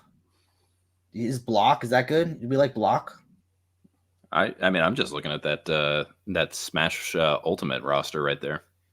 Okay, so let's go through this. Is that your only character? Or like, are you always Fire Emblem characters? Or are there any other branches of characters that you like? Oh, no. And with Melee, I could play as anyone. I could play as anyone and beat you with anyone. I would alternate between Marth and Falco. So Falco was my main in Melee. Falco and Link. And I feel like Falco was never the same after Melee. Yeah, Marth is still playable, but they definitely nerfed Marth. Falco, like, why bother? But with Smash 4, I played a lot as Little Mac. I really like Little Mac. I think you just like characters with no recovery, is what I'm guessing. What does that mean about you psychologically? Let's unpack this. Yeah, but I mean, you just you set it up to play stages like Little Mac's Ring, so you don't need recovery. Doesn't matter. Maybe I'm boring, but I only ever play Smash Final Destination. No items. But I love that you could be any map Final Destination. I thought that was cool. Just joined to smash the like button, and while on the subject, Little Mac is my main just because he's a boxer. We were just talking about how Little Mac's my boy. Let me see. Who else do I like? I like to troll with Diddy Kong just because he's so fun. I never got a handle on Diddy Kong. I tried, man, and just Diddy Kong's kind of about like, I feel like you gotta wait for your opening as Diddy Kong. Like you gotta be a little silly. You gotta kind of joke around. I think my favorite Fire Emblem character is Corrin. I don't even know what game she's from. If I'm being honest. Which one is Corrin? She's the one that turns into a dragon. Yeah, so that's Fates. Okay. Yeah, she wasn't added to the game when I was, so I've never played as Corrin. And then I would say my last pretty good character is Pac-Man. Like, I love nothing more than being off the map and just knowing by timing exactly what projectile I need at any time. And you can use the fire hydrant in so many ways. I mean, talk about my life right there, man. Say less. Are we still talking about Smash, or are we just talking about like day to day? So, what do you think Marth says about you? It's especially I think Conan O'Brien called Marth Jared Leto. So, if you want to be like Jared Leto, man, that's your business. Well, my favorite thing was in his Clueless Gamer bit where he was being shown Smash, and I think the guy's name is Aaron, where he's going through all the different characters. Blair. Yeah, and he's just like, all of these characters and all of the games that they're coming through. Quick, who's the second president? Yeah. He's like, who is the second president? And he cannot think of John Adams. And it just like, I don't know why, but like YouTube hit me with a real hard nostalgic maybe it's like a GTA 6 push, but they hit me with a bunch of nostalgic GTA stuff, and I watched the GTA Clueless Gamer and for GTA 5, and it was so good. Who was on that one? Was that one of the ones that they had the celebrity people in? No, that was just him and Aaron Blair. Okay. I don't know that I ever saw that one. I'm not a GTA guy. That's okay. Thank you. GTA 6 trailer looked good. Are you a Fallout guy? Because you quoted Fallout earlier. Did you see that Amazon Fallout trailer? Because that was sick. I've never played a Fallout game. I own 1 and 2, so the old isometric. And those are the ones that I'm more interested in. But of course, I didn't get them until much later, and I never actually played them. Everyone, let me know and see. Mr. Game is such a troll. Yes, that's why he's the best. Everyone, let me know in the comments down below who your Smash main is. Yeah. So who do you think the bar owner in 8 Billion Genies Smash main is?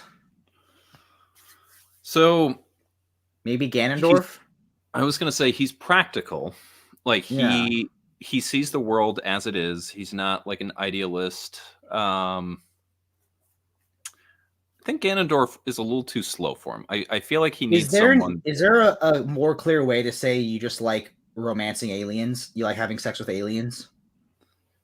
I mean, I love Mass Effect, man, and Liara's my girl. But yeah, especially 2. Absolutely fantastic series. Like it brought all the stuff I loved about BioWare's earlier RPGs, like Baldur's Gate 2 and stuff like that, and then modernized it into a quicker thing going there. Big fan. Dude, I feel like for how much Smash we've been talking, do you have a Switch, right? I do, yeah. Okay. So like get Smash sometime and then we can play it live on air with my Elgato. You want me to get smashed live on air? I think I did that at your bachelor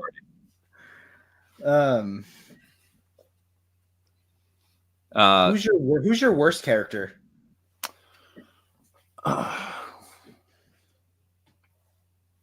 Pichu's hard for me because I don't know how to not play him like I play Pikachu. Well, Pichu's purposely supposed to be bad. Like he was added in as like a weaker version of Pikachu that hurt himself. Like it was. But I think more people play Pichu on a tournament level. Really? Yeah. But like with Pichu, you have to be purposeful, and I'm not very purposeful. Okay. You know who I could never get a handle on? Billion Genies have Rob as a main. Why is that accurate? I mean, practical, going for it.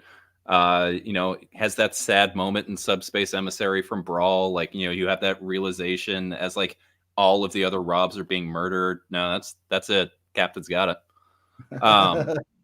As far as who I am not good at, Rosaline and Luma.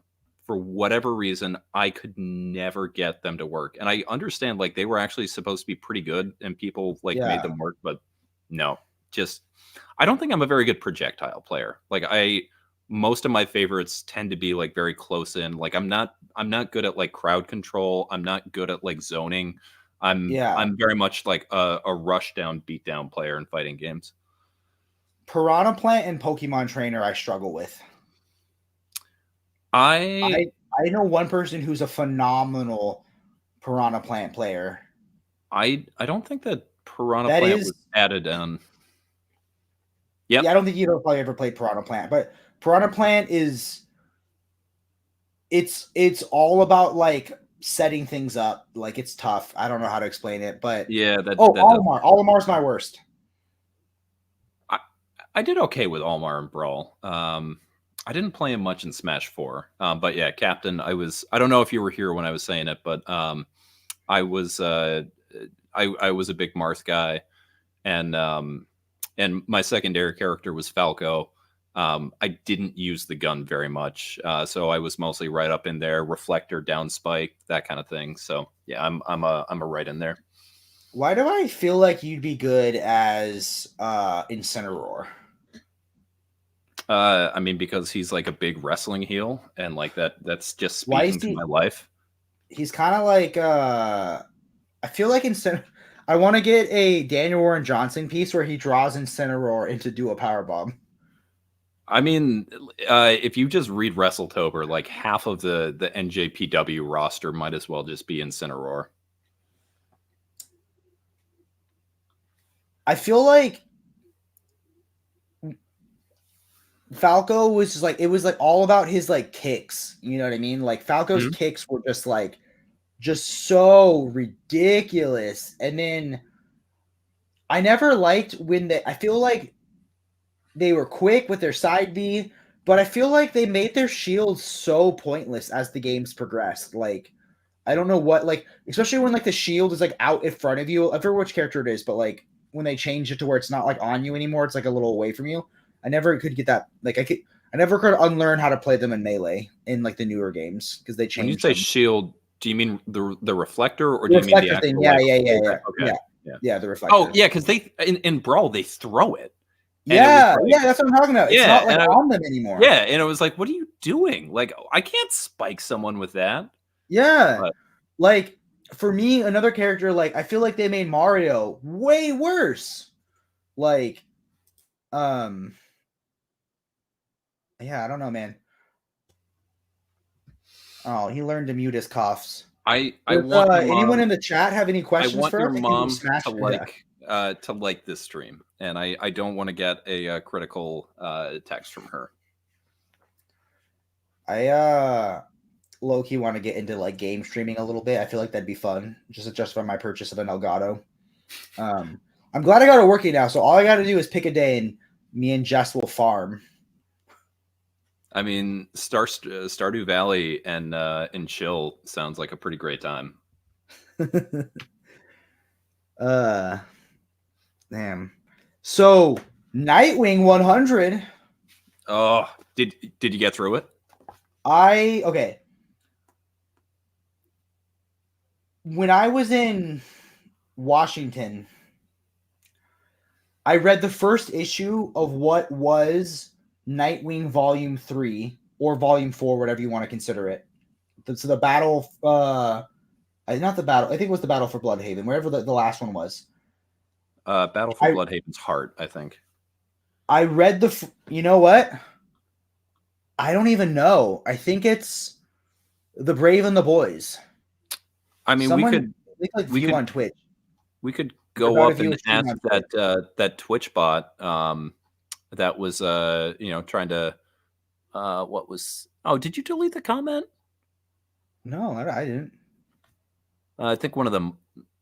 I'm trying to go through and see that that Twitch. Oh, here we go. Why Yawning did I miss colon. Valzod's comment earlier? Valzod, if you're still here, I also feel you. I'm on a little bit of a book buying hiatus, but this was the comment right here.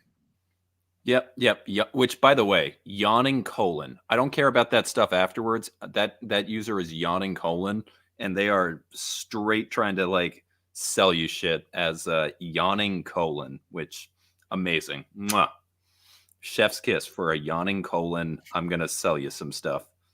You are too kind. Have a good night. Have some sweet dreams, and thank you for keep reading and stay brave. There we go. Peace and love. Sent just the Trigun gif of Vash the Stampede. This world is filled with love and peace. We gotta talk about what Jordan did with those Trigon books, man. We went to a half-price bookstore, like this mom and pop bookstore, and he found all the Trigon like omnis, paperback omnis, for $6 a pop or something. All the out-of-print ones. Bought them. And then homie sells them for like $80 on eBay. Friggin' Baby Jim Mint. Well, I mean, he can just use that money and buy the deluxes. Yeah.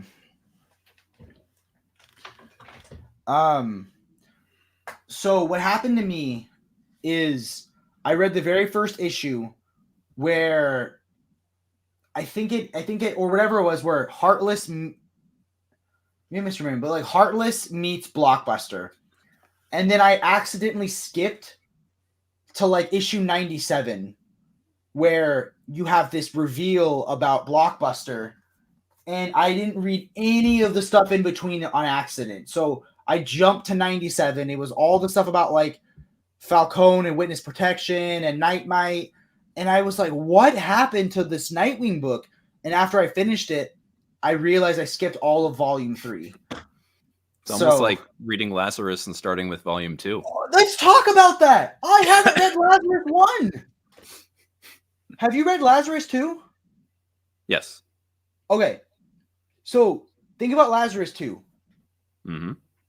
The book for me, Lazarus started with the dude trying to escape on a helicopter and crash landing. And there was like a little Jess talked about how someone else didn't like the book because of the incest. The only incest in volume 2 is him like mentioning he loves his sister. But that's it. Is there more incest in volume 1? Like, because I'm over here, I defended it on a stream one time. I go, there's like not even any incest in Lazarus. Now I'm afraid I'm gonna read volume 1 and it's all incest, and I look like a creep. It is not Game of Thrones by any means. There's an insinuation about two characters who are brother and sister who are having playing hide the hot dog behind closed doors. Playing Smash Bros. Why was that way worse than I thought it was gonna be? But I mean, like, there's nothing in anything that's shown. It's used as kind of like a plot device where it's like their relationship is something that like the other siblings are like holding over them. So it is a very, very minor point. But technically there is like kind of dancing around some there. Yeah, so I thought it was this world, and like that's the world building in Lazarus was so good that I just thought you were thrown into this world. You know what I mean? Like, is that like the dumbest thing you've ever heard? Have you ever done that before? Accidentally read a volume 2 thinking it was a volume 1? I mean, I read Animorphs starting with volume 4 when I was a kid, but that's just because volumes 1 through 3 were sold out, and I just started with it. So I don't know. Stan Lee say that every Animorphs is somebody's first? Stan Lee loved him some Animorphs. He was a big K.A. Applegate stan. That's another omnibus we need. So, yeah. So, I mean, first up, there's a plot thing that ends volume 1 that's like pretty big and kind of like leads into volume 2.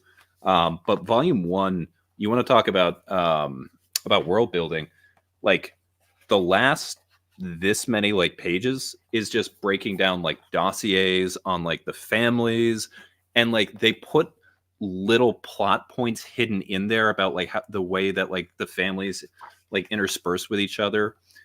And it also like you don't start, it's alphabetical, so you don't start with the Carlisle family, like the family you've spent the whole time seeing. Like you start with a family you've never seen before.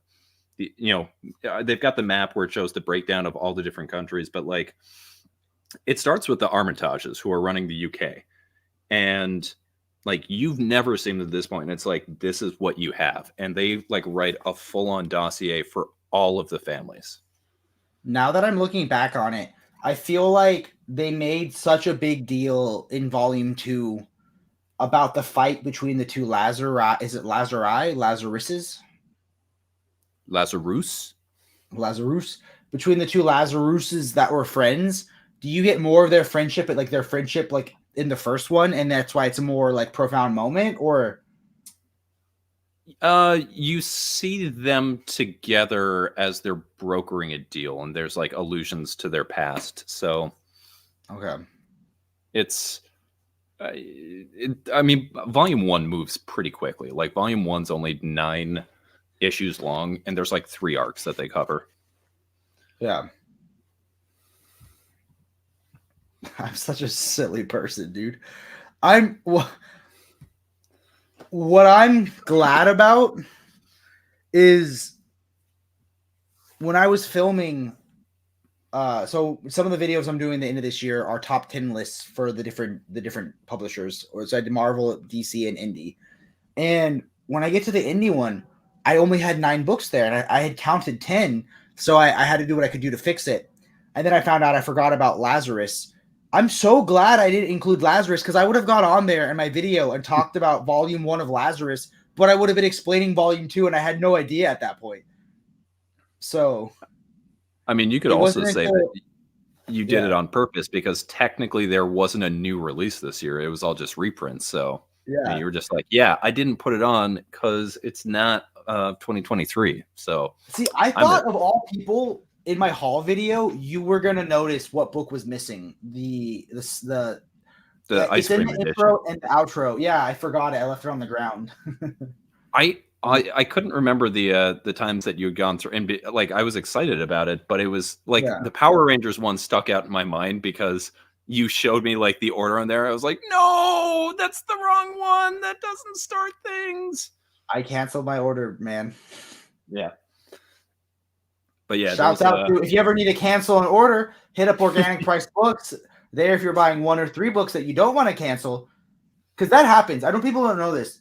You'll get an email saying someone bought $600 worth of Omnis, so you think you're going to get your credit, and it tells you how much credit you get, and then a few days later it goes, your order has been updated, and it says $0 because they canceled their order, and you're just so sad.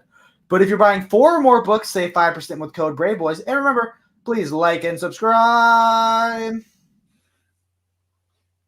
Ching. Yeah, Lazarus was cool. You want to hear the list of books I read this year? Yeah, lay it on me, man. 2023 read comics in order: Mr. Miracle by Tom King. Love it. Infinite Crisis Omnibus. Love it. That's Nightwing, my favorite event. 100%. Nightwing Volume 1 and 2. Green Lantern Volume 1 and 2. Which when you say John. Volume 1 and 2, are we talking the big John zombies? Yeah. Okay. Yep. Love it. Miracle Man by Alan Moore. Never read it. It starts out really good, is pretty good in the middle, and I think the ending is like another thing that I don't understand because I didn't live under Margaret Thatcher's England. It's fair. So much miscontext. That's what I felt like watching The Boy and the Heron. I didn't live under Margaret Thatcher's England, so I wasn't able to relate. Yeah, Hayao Miyazaki had very strong feelings about the Iron Lady. Then Daredevil by Bendis and Brubaker's 1 and 2s. Was that your first time reading through that stuff? Well, I had read Volume 1 and 2 of Bendis years ago before I was into comics, and then I read to the Mark Waid trade. This was my first time getting the follow-up. But did I ever? I have a page, by the way, from the Brubaker Daredevil run. Did I ever show you? No, let me see.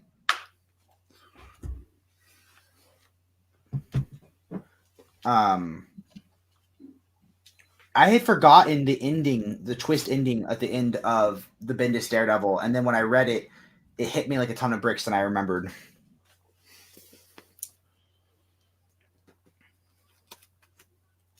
I suppose I could Vanna White this, and then as I'm flipping through, everybody can see, so I'm not just the jerk who's looking through my own art collection, and so that nobody else can.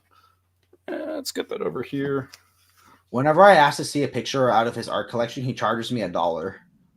Oh yeah, I'm charging you for all of these. Oh my god, could you imagine if I'm like, hey, can I see your art collection? And you said sure, you flip it through, and then you flip around an iPad with a tip thing.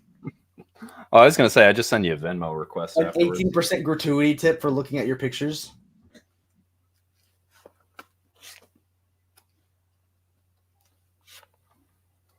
Oh, I didn't know you liked the question. How dare you? I found out it's one of the top 10 essential DCs that new readers should read.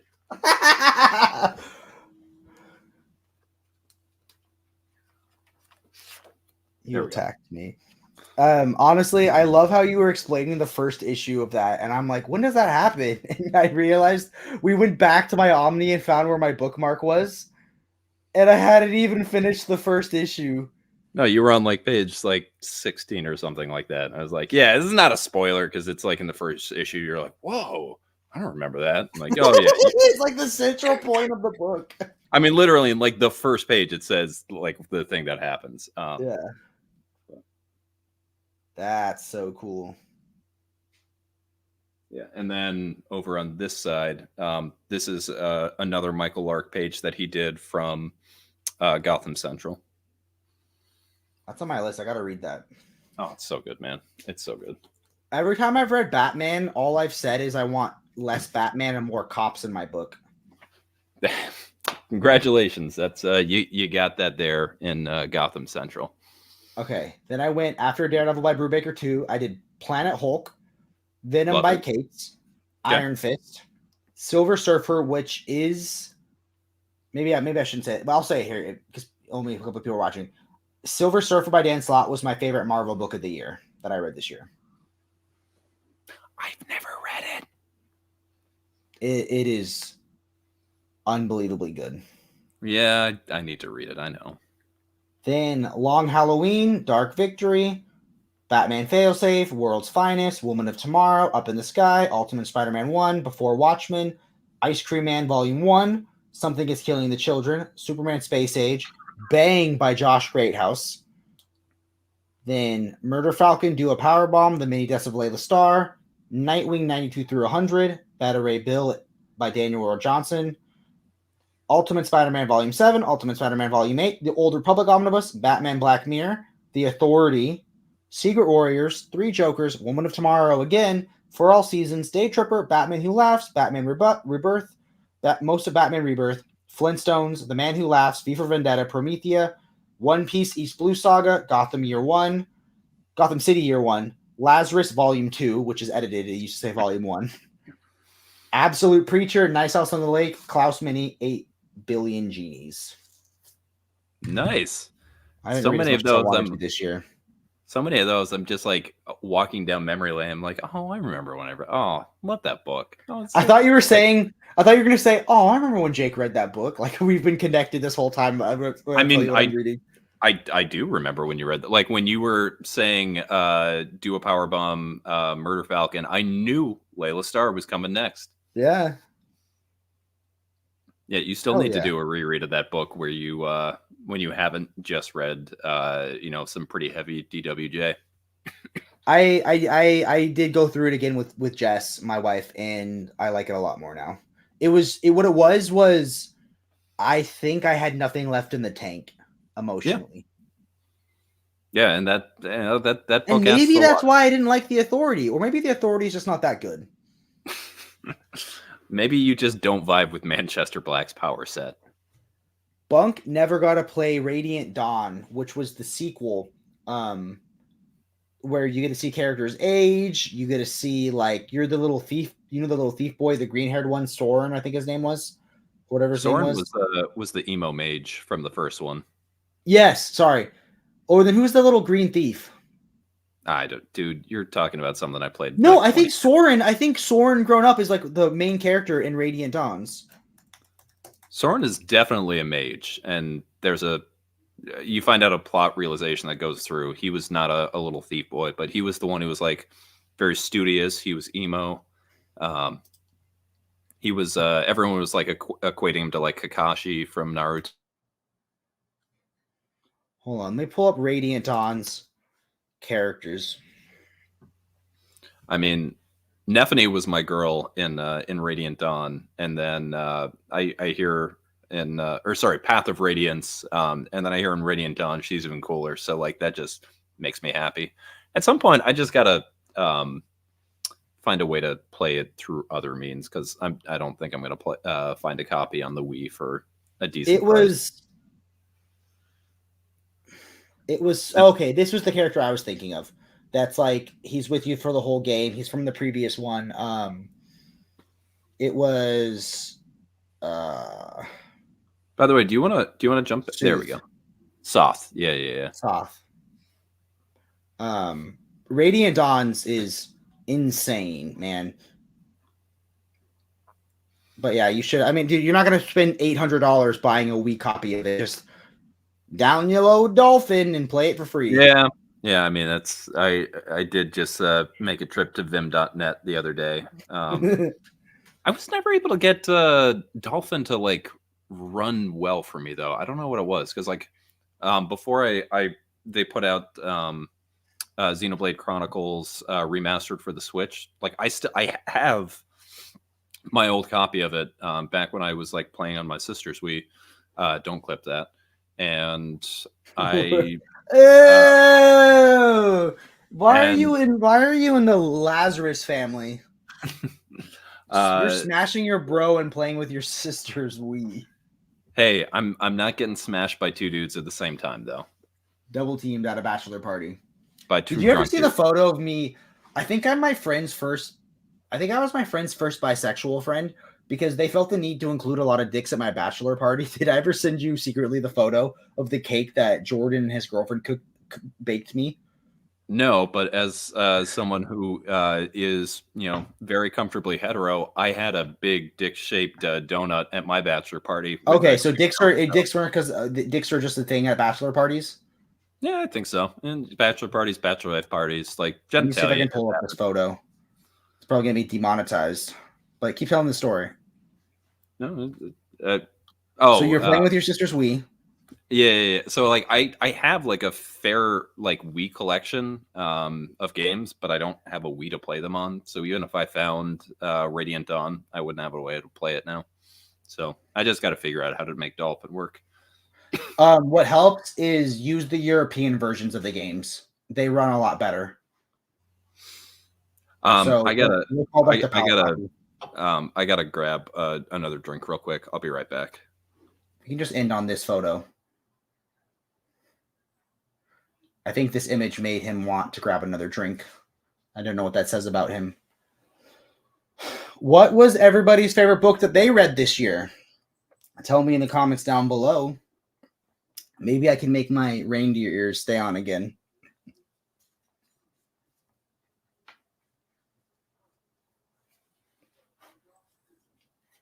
There we go. See, I can do anything. I can do everything. I'm trying to think, what was the best part of... What book should I read next? Everyone who knows, you guys know what books I've hauled. What book should I read next? What's a book? Should I read Lazarus 1 or should I just jump to Lazarus 3? Do I have Once in Future? I don't know what that is. Do I own that? That's a problem. If I own that book and I don't remember it, I gotta stop buying books at that point. What is Once in Future about? Oh, I'm sorry. I guess I asked too many questions. Let me, I was like, I thought you were answering the question of what book I own that I should read next. I was like, dude, if I hauled that in a video and I don't even remember, I got problems.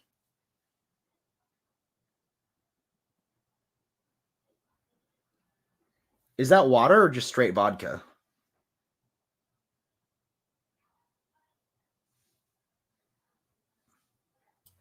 Half and half. No, my throat has been killing me for the last few days, so I didn't want to make Honestly, it's because of the absolute justice, bro. It's fucking dusty. But I wiped that down. But yeah. And then also I just wanted to prove, look at everyone. That's my gamer cachet right there. I do still have my copy. And it still has the little insert and everything like that. Whoa. Yeah, at this point, like I said, I think that is most of my other valuable stuff. Like I had a Lunar 2 Eternal Blue complete in box with like the pendant and the little figures and everything. I don't think I've ever heard of that. It was a JRPG franchise on the PS1. PS1, I think, was before my time. It wasn't for you. Yeah, I wouldn't gain anything from it. Yeah. Did enjoy Hickman's fantastic. See, I wanted to do a Hick Vengers-a-thon, and I started with Secret Warriors, and it was good. Like, I didn't read a lot of Marvel this year, so it's gonna obligatory to make it on my list. But like, I didn't love it. But then I heard some people say that Secret Warriors doesn't even play into the Fantastic Four Avengers Secret Wars that much. So maybe I should have just started with Fantastic Four. So when I read Hick Vengers, I did it not because I wanted to read Hick Vengers, but because I was reading through Jason Aaron Thor. And the reading list that I was going through, and talks about how you read through the regular title, and then, obviously when Secret Wars is happening, the title stops because everything like goes into there. Yeah. And it talks about the Battle Word Thor's title. And it was like, but if you're reading that, you really should read the stuff that came before it. And I was like, okay, I'll do that. And it's just like a few issues. Oh, but then I also have to read New Avengers with it. And it was just like, for months, my Jason Aaron Thor reading was like derailed because I was trying to work through Hickman Avengers, and it was just so long. I loved it. It was good, but don't get me wrong. But it was like, you want to talk about a reading rabbit hole. It was just like, whoop, I got to go not down this rabbit hole. I got to dig an entire new trench before I can keep going. Is this important? I don't have Business Avengers. Am I going to be okay? I don't remember anything. Wouldn't it be funnier though if I just go to Volume 3 and never read Lazarus Volume 1? I mean, like maybe Lazarus 1's not for me. I mean, it'd be funny, but the joke you're playing is only on yourself. You're like, yeah, I pranked this dude, Jake. He didn't even get to read Lazarus 1. We're all like, Jake, that's you. You're Jake. I am? Okay. I'll read Lazarus 1. I'm getting overwhelmed, man. I have too many options. My stack of shame is the Cheesecake Factory menu. Do you want me to go to your house and put tabs on Please, what you should read? I don't know what to read next. What do I read? I'm stressed. You know what you should read? Lazarus 1 was worth reading, but not anymore? Or you meant like it is worth reading, I should read it? Oh, actually, no, I can tell you exactly what you should read next. The rest of Klaus? Stop it. You're triggering me. You sniped that from me. You literally had never even heard of this. You were just like, oh, Bunk wants it. That must mean I promised my family that I would bring octopus pie to Thanksgiving. You made me a liar. Everyone wanted their octopus pie. I'll read it. I'll read it. It'll be worth it for me too. I liked Lazarus. I want it to be a Netflix original or an HBO show that they spend millions on. Well, they adapted. I watched that happen. You saw him. It was in my hand. Never even heard of it before. You're like, if I made that auction happen, I told David, because he was like, yeah, I got this thing. I don't know what to do with it. And I was like, run it. Do you want to see how damaged my Sandman slipcase came in? I mean, it was looking pretty beat up on that stream. Oh, how do I pull it out of the bookshelf without the books falling out? Don't clip that noise.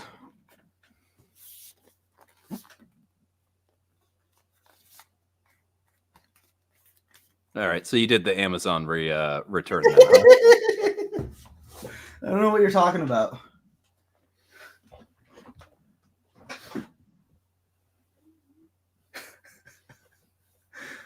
Yeah. I'm just happy I finally own Sandman in a format that I didn't own it in before. What are you gonna do when they re-release Sandman in a series of original tattoos, and you have to go to an affiliated tattoo parlor in order to experience it in a new format? Quick, DC, make another way to collect Sandman so Jake can buy it. I mean, at this point, I feel like it's my thing. I have to. But how? Okay, so you know artists. How much? If I saw Daniel Warren Johnson at a con, how much do you think it would cost for me to pay him? Like to pay him to do a quick Murder Falcon tattoo drawing for me? Not. He do it. You think he wouldn't do it? I think at a con, it's not going to happen. His line is way too long, and that's all going. If you ran into him after the fact, I think he'd be like, "Oh yeah, no, that sounds really cool. I'd love to be part of that. Yeah, no, we can make that. Yeah, I'll do a quick sketch for you." But the demand for DWJ is insane. Not even the lines, but he's the guy that I go hardest for original art, and literally there's so many inappropriate clippable things. We're gonna get canceled. He's the guy you go hardest for. Oh yeah, no, absolutely. Have you seen him? Oh, just everything about it. Just I actually don't know what he looks like. He's a really soft-spoken dude. He actually there's a lot of weird similarities between DWJ and I. We're the same age. We both grew up in New England. We both live in the Midwest now. You're both named Ben. No, that's false. Our kids are about the same age. Both wrestling fans. It's bond with our dads over our beard, brunette. What's up? His beard is way better looking than you, though. I mean, if I let it grow out, I could do it. I just like keeping it neat and tidy. Yeah. Yeah, he grew up in Massachusetts. He's over in Chicago now. I grew up in Vermont. I'm here in Cleveland. I heard his copy of Absolute Justice is in way better condition, though. This is probably true. I bet you he's got the connections. He had Alex Ross just recreate an Absolute for him and just do all those pages all over again. Okay, that's a good question. If you could have one Absolute from Daniel Warren Johnson, what would it be? And why? Because if you pick one book, you're not picking other books. That is how picking works. Yeah, you only get one.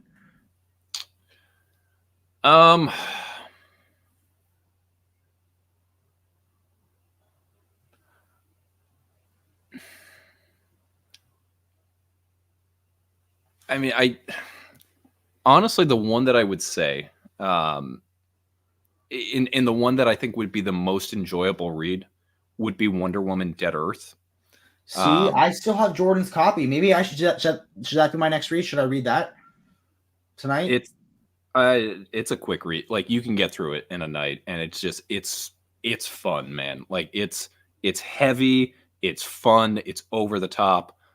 When Sal was talking about it on Comic Pop, he was like, so this was coming out, and death metal was coming about at the same time, and it's this is the book that's oh, you think you're metal? You think you're metal? Watch this. And that's the one that's playing radio, hard rock. This is the one that's that's didn't know who he was at the time. I'm so sorry. But Renee, I'm gonna go to WonderCon this year. You going to Wonder again? Yeah, I'm gonna go to WonderCon. It's gonna be Jordan's first con. Have they released a guest list on it yet? Nope, but they have released all the tickets. I don't think this is gonna happen. I'm trying to convince comic. Oh my god. Oh my god. I'm taking his name. Yeah. I'm trying to get him to come because he's from San Diego and he's not too far away. Comic book. Oh my god. Why am I blanking his name? Okay, why was I blanking on that? I don't know. But I don't know if that'll happen, dude. I'm excited for North Carolina, but I also wish that like I had looked up hotel pricing before I bought the tickets to the convention. But you know, it'll be okay. It'll be worth it. So, if you're staying right downtown, like tickets are pretty expensive. Yeah, but there's still. But I also don't want to stay on that dude's farm. You know, like in the farm an hour away. You don't need to stay on Ryan's farm. That's fine. You can just get a nice of him to offer, but like I think I need to get some. I think Jess, because she's coming with me, I think she wants a roof. Yeah, no, I think that's a fair ask. And maybe we compromise on walls. I mean, how many? You could get a lean-to. That's got a roof and some walls. You know, it just doesn't have one wall. But yeah, I don't know. I don't think I'm going to be right downtown when I get it. I think I'm going to be normally, like, if I'm at a con, I try and be walking distance so I can just like park my car and then go. But I think for this, I'll probably, be fine being like, if I'm even 2 miles, I'm fine walking that. I've done that before, but I think I'm probably going to be something like an Uber ride away or, something like that. Yeah. I feel like I'd love a gallery edition of his Better Ray Bill story. Yeah, that thing is beautiful. Pretty hard. That would get you pretty hard. That would get me pretty hard. Yeah, see that in Wonder Woman Black Earth, like Dead Earth. The Dead Earth. They are Black Earth was read it, right? Because it's okay if you haven't read it. Like that one person on World's Finest True Believers.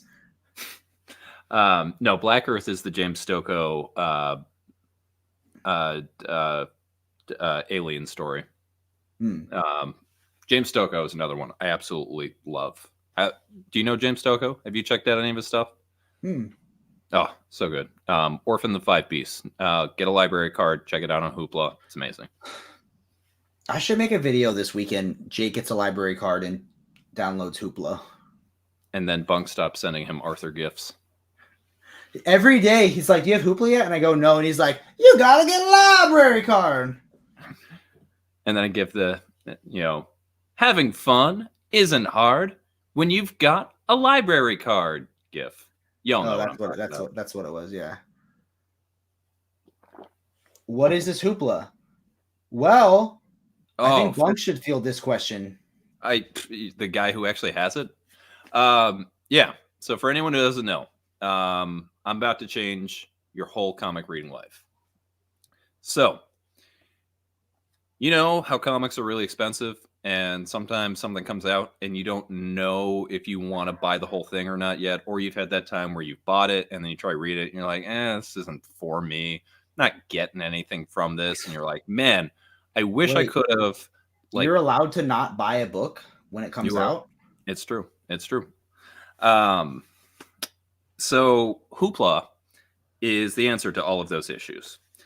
So Hoopla is a digital media service, including comics, that uses your library card to give you free monthly borrows of new titles that keep coming out.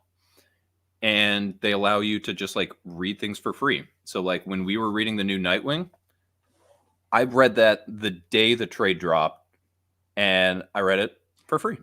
Wait. Is that in Get Grayson? Or sorry, is that in the Battle for Bloodhaven, or is Volume 4 out and I just don't have it yet? This is Volume 4. So this is the stuff that's 97 through 100 in the annual. So this is The Leap that just came out on Tuesday. Oh my god. Yeah, that's why I was I was reading that. You're behind, man.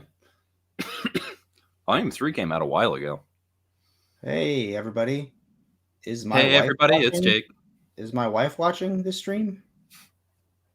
Jess, are you watching?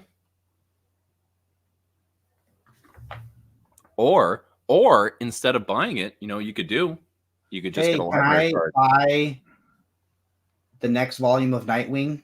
I didn't realize it came out. It's on Amazon. And I got my holiday bonus today. Love you. Feel free to DoorDash whatever you want for dinner. And I did the laundry today. There we go. You think that text is going to work? Hoopla, man. I have the other ones physically. You know I love nothing more than a standard size hardcover. So honestly with Hoopla, I do not buy Marvel or DC trades anymore. Because just like if it's going to be that, I'm just going to read it on here. But it's also not just Marvel or DC. You can do things like read Klaus again for a reread that you're doing with your co-hosts. I didn't read it on this, so it's downloading right now. Wait, she said yeah. Are you sure? Yeah, it doesn't seem like enthusiastic consent. See, the problem is I don't know why you would do Hoopla when you could do webtoons and read Bang. I mean, you can absolutely do that, and Webtoons is free. And then for the low price of $3 a month, you can read everything that's been released. You know what? I'll let her buy me Nightwing Volume 4 as a Christmas gift. Oh, that is so nice of you. Do you want to get it for me as a Christmas gift? Because I just read it digitally today. Yeah, I don't need it. Yeah, maybe Gun Honey is also on there. Maybe you want to figure out what Cycle Cleveland is always yelling about, and you're like, let me check out some Noah Van Sciver books from Fantagraphics. They got it. You can do that. Okay, I'll get a library card. See, I want to sell my Mad Men Library Edition Volume 1. I don't like Mad Men very much. It's not. I don't think it's for me. I don't get anything from it.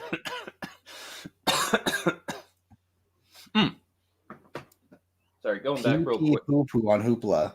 I don't think also that's new Conan every month. Sure, that exists. Did you ever? Did you see Godzilla Half Century War that just came out? Is that the one where he fights King Kong and the Justice League? No, that's the new series. This is the one that Is that the one where he goes to hell? No, that's Godzilla Goes to Hell. I want to read Godzilla Goes to Hell. Is that on Hoopla? I actually don't know if it is or not. Let's find out. So Godzilla Goes to Hell, it's a different artist, everyone. So in the deluxe version of this that just came out by Stoko, they actually have the issue that he did in there, but it's just the first one. Oh, you can also listen to Kenny G. Who's that? You don't know Kenny G? I was just kidding. I'm just being a dick. Man, your mom did not. No, I'm going to stop that right there. Godzilla. Oh, bless her heart. Look at that comment. Directed at you. Oh, Jess, I saved you from doing that. But yes, if you would like to get Jake a comic, hit me up. I'll help you do it. And tell her that if she's buying 1 or 3 books, she can save $2 on organic price books with code Braveboys. Or if she's buying 4 or more books, she can save 5% with the code Braveboyssit. Yeah, but the only problem is they don't have it on organic price books because they don't stock trades. Oh. But yes, they do have Godzilla in Hell on Hoopla. I gotta get a Hoopla. Jess, on Saturday, after I bomb my final to my last class, can we go get library cards? Every day when you're walking down the street. Does Fullerton have a library? Oh, I just doxed myself. People know I live in Fullerton now. James could have already told people. I don't know how he actually knows my mom's full social. I think actually James has a joint bank account with her set up somewhere. Well, to be fair, my mom's pretty old. Her social's like 3 numbers. Oh, that's not very nice. I don't think that about you. I don't think that about you at all, Jake's mom. You're always trying to get on my mom's good side. I don't know what that's about. She's a lovely lady. She cried when she gave you hugs. So should I read Lazarus tonight or Wonder Woman Dead Earth? Honestly, can we talk about the fact that I didn't buy the book on stream without asking my wife? Isn't that progress? Haven't I grown this year? You're learning, man. You are learning to be married. But dude, check this out. This is James Stokoe right there. Look at that art. Why is he hurting that building? Do you know what a Godzilla is?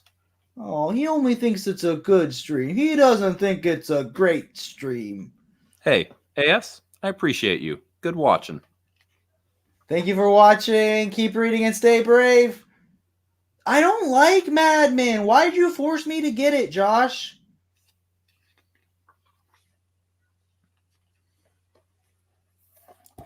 I mean, you could just not listen to what Josh says. Usually that's going to be, oh my God, what is happening to me? There we go. Oh, my camera just more like that was written by James Strobo instead of Stroko. Get it? Strobo? No. Stoko. Okay. You're gonna make me feel small. Just means that you're a better little. Okay. Student. You know what we can do today to celebrate this year? Let's go through each book I bought because of you. Okay. Do we ever want to officially talk about Klaus, though? I think we did already. What's to say? It's mid. It's amazing art. It's the only Christmas-themed comic book I have, so I'll read it every year. But it's like maybe it gets better past the... You want me to put a Christmas sweater on? Oh, I love that. I was waiting for us to talk about Klaus to put this on.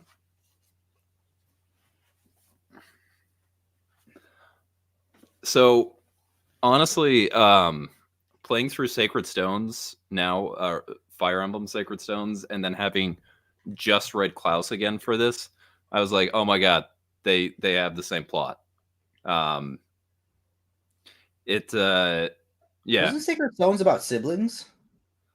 I mean, it was about 2 siblings, but it's anyone who doesn't want to have Fire Emblem Sacred Stones spoiled a GBA game from like 20 years ago, earmuffs right now. Did you play with your siblings? Like, did your sister play with your Sacred Stones? Wow. When you played with her Wii? Wow. No! Okay, can we talk about this?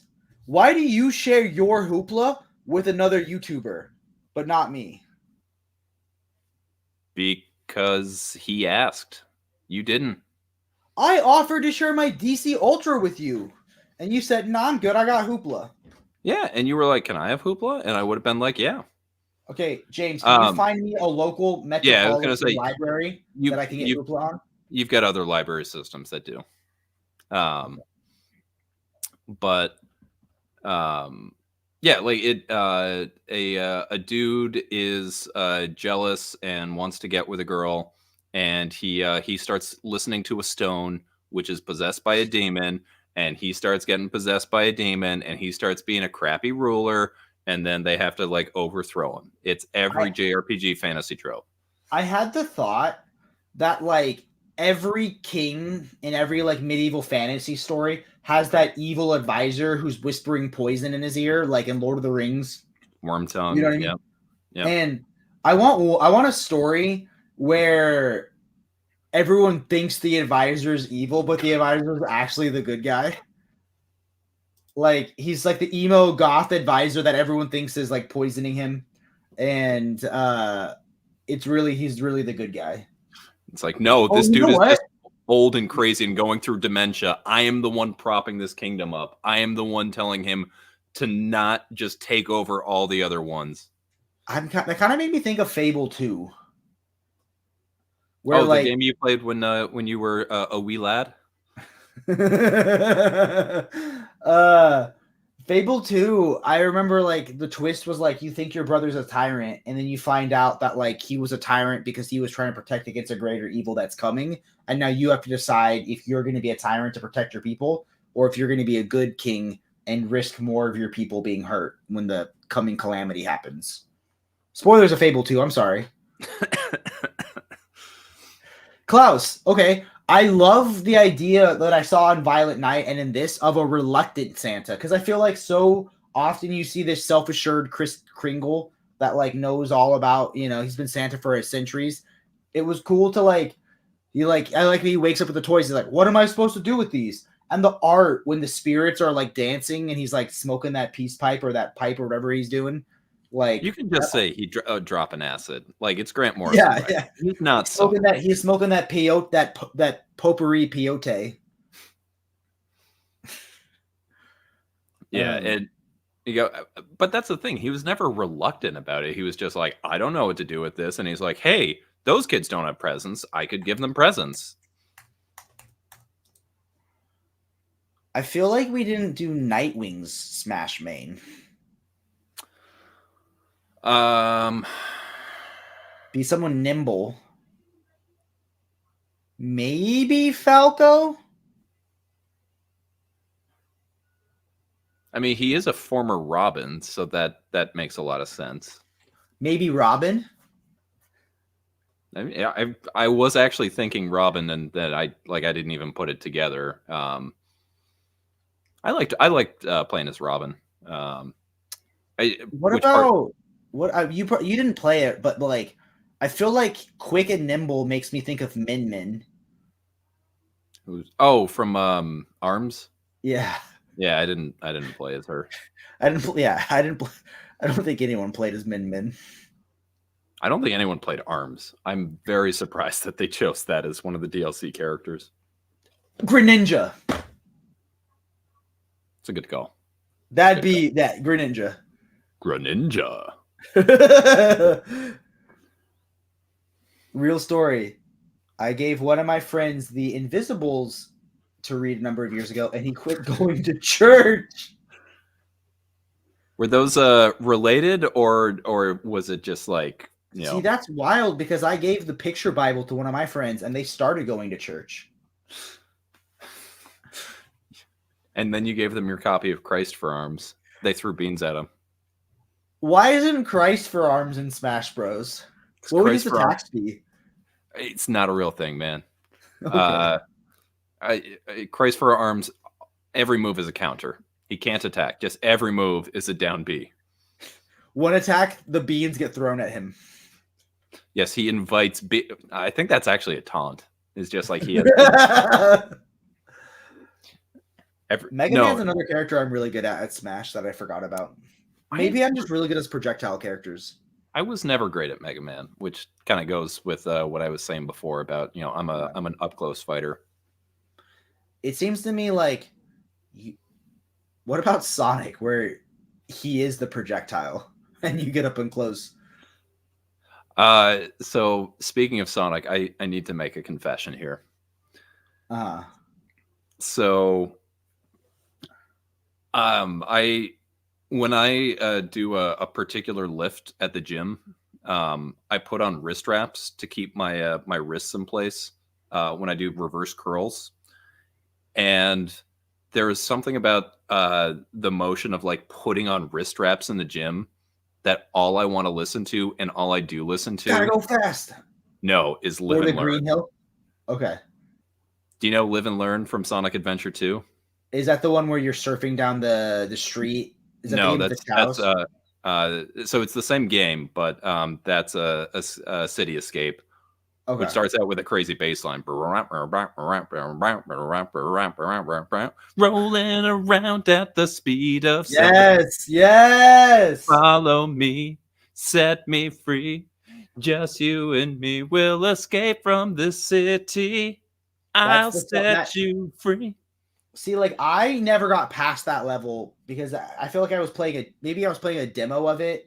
Because like the only Sonic game I think I ever really remember playing was Shadow the Hedgehog. Where don't you murder the president in like the first 5 minutes of that, like on a plane? I think you caused 9/11. I don't think that's wrong. I think that happened. That's a lot, yeah. And like my friends are like, look, I raised my chows. I'm like, you're like committing terroristic attacks. So like I think the funnest character to beat people with on Smash is Wii Fit Trainer. I did. I love Wii Fit Trainer. So silly. Shadow the Hedgehog, that explains so much. Oh, I know what we should do. Okay, I know maybe this isn't as fun as the McDonald's Land one, but what if we do? Because I know there's a lot of characters, but what if we do what like creator and artist do we want on what property for Nintendo? Like who do you really want? Like I feel like that could be interesting. Like we could get some yeah. Because I was thinking like a Sonic, like a Shadow the Hedgehog comic would be pretty cool, you know. But obviously, some of these people have had like mangas or comics before. But like, why would a Duck Hunt comic be pretty sick?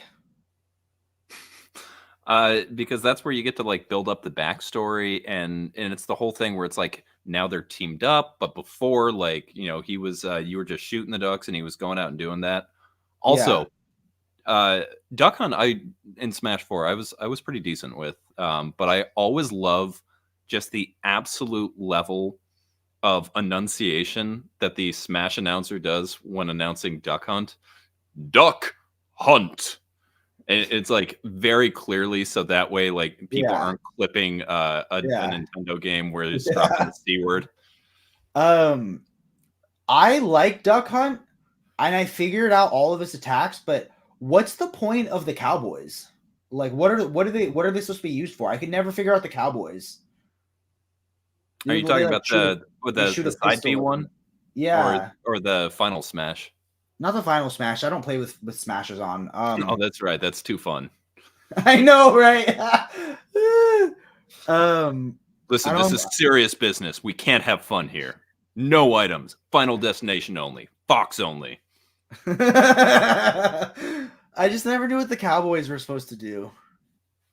You know, I'm not playing with projectiles except for like the frisbee. Ness or Lucas could be a pretty badass comic. I feel like. Did you ever play either Earthbound or Mother 3? No, way before my time. Yeah, especially Mother 3. Like there's a pretty heartbreaking story that's like kind of underlying there, especially with Klaus. Who is we are here, we're going strong, and yeah. I mean, I'm going strong. I don't know about Bunk. What's it like 2 a.m. at your time? It's only 10:40. How's your tum-tum doing? I'm doing good because I stocked up on snacks ahead of time, and if I get a little hungry, I have a Core Power vanilla protein milk. Because I feel like every stream I've been on with you, like that's been the moment where it's like we're going there, and then you're just like, I'm hungry, and okay, I'm Jake from Brave and the Boys. Stay brave. You know what it really is, man? It's that my Adderall would wear off. Because then I would feel the emotion of hunger or the sensation of hunger again. No, but I'm a different person, man. I work remote now. I don't get much human interaction anymore.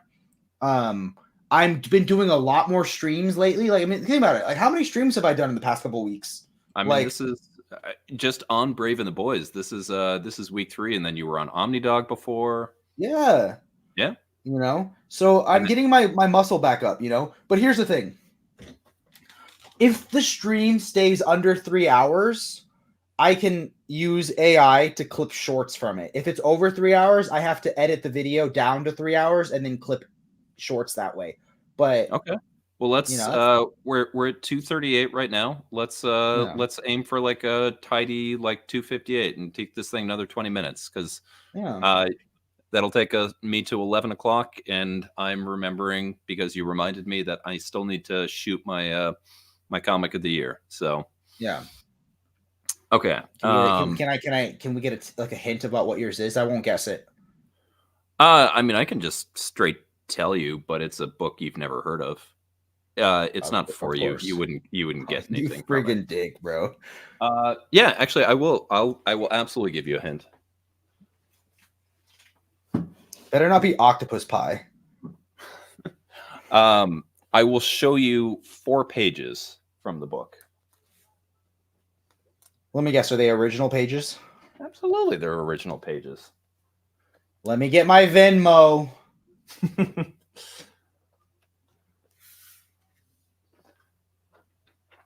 right, so I'm going to start with my 2 favorite pages. Oh, let me get rid of the Smash thing, and let me...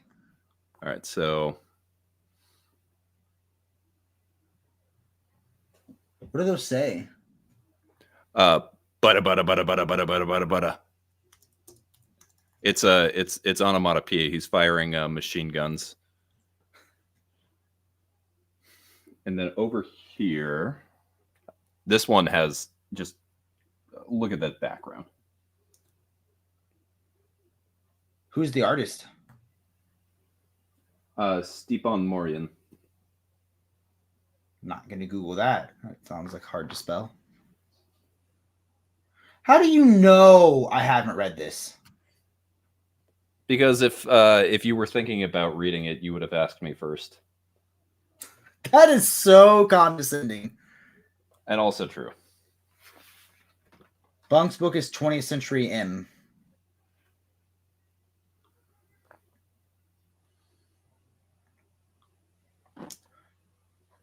Okay, is that what I should get for Christmas instead of Nightwing Volume 4?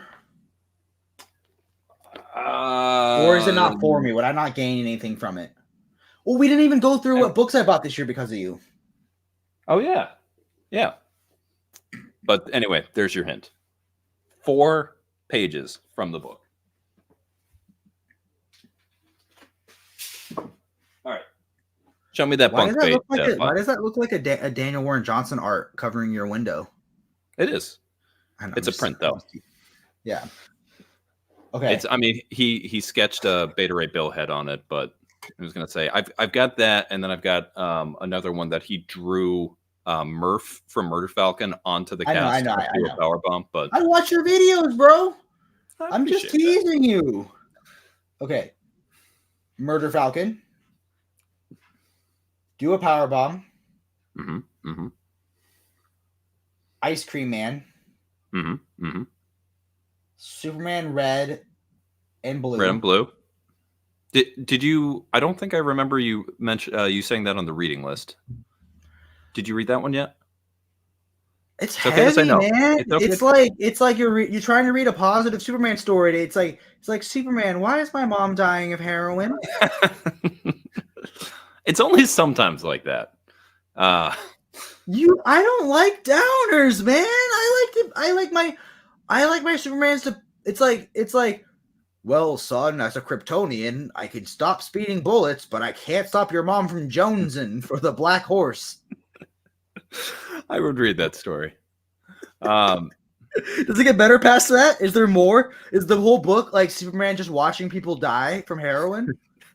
That's the whole book. Superman just watches your mom die.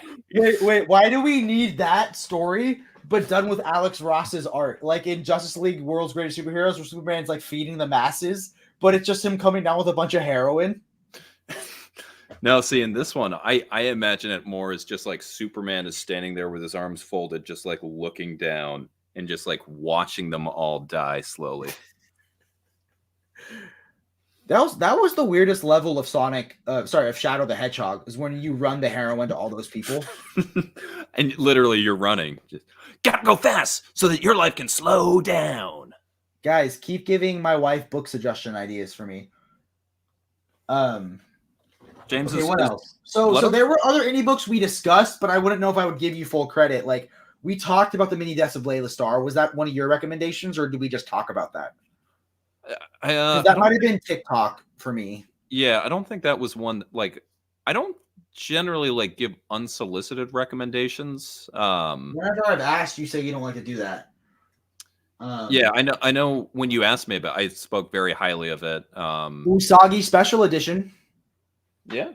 And I found out where. So here's why I stopped reading Usagi, and I'm back on track with it now. I started reading Usagi digitally, which was doing Usagi chronologically, which starts halfway through the first special edition book. So I went through Saga 1 and I couldn't find where I was. I went through the beginning of the special edition, couldn't find where I was. But halfway through the special edition starts the Samurai story, which is his prequel. And then I read from that Samurai 1, like that Samurai series, and the ones after that. Sorry, there's a lot of samurai in that. Which samurai? It's the origin where Usagi's young and he trains with the lion. Yeah. Okay. Yeah, that was the first issue of Usagi that I read. Okay. Yeah, where he's acting as the retainer, for his lord, and then he goes to yeah.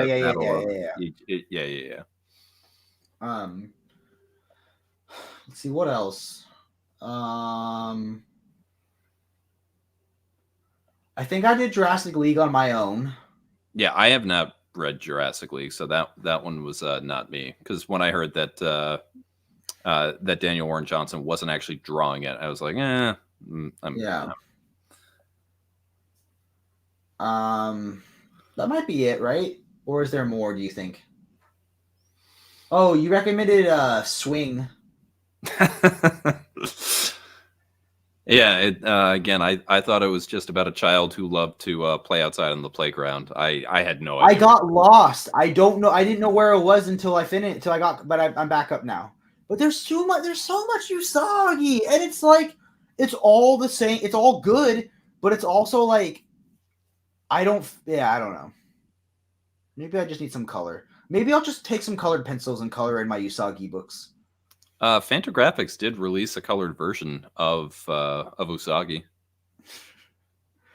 Was it Fantagraphics? Might have been IDW. Maybe I'm thinking of Turtles. I don't know. Let's see. So I got some other books, indie books. I have Manifest Destiny, which I'm excited to read next. Did you talk to me about Deadly Class? Yeah, I love Deadly Class, man. Like when I do my top 10 of the year, I'm the way that I do my top 10. It has to be released in some form, so it won't be making it for me. But this is the year that I finally actually cracked my deluxes open, and I was like, it was like a new experience reading it. I adored it. It was great. So for me on my DC list, I do only books released. Books released now. For my Marvel book, just because of how little I've read in relation to DC and stuff, it was the top 10 Marvel stories that I read. So some of them are going to be out of print, and that's the problem. Is that people are just going to eviscerate me in the comments and go, "This book's out of print," and it's like, well, it's Marvel. It'll be in print in a year.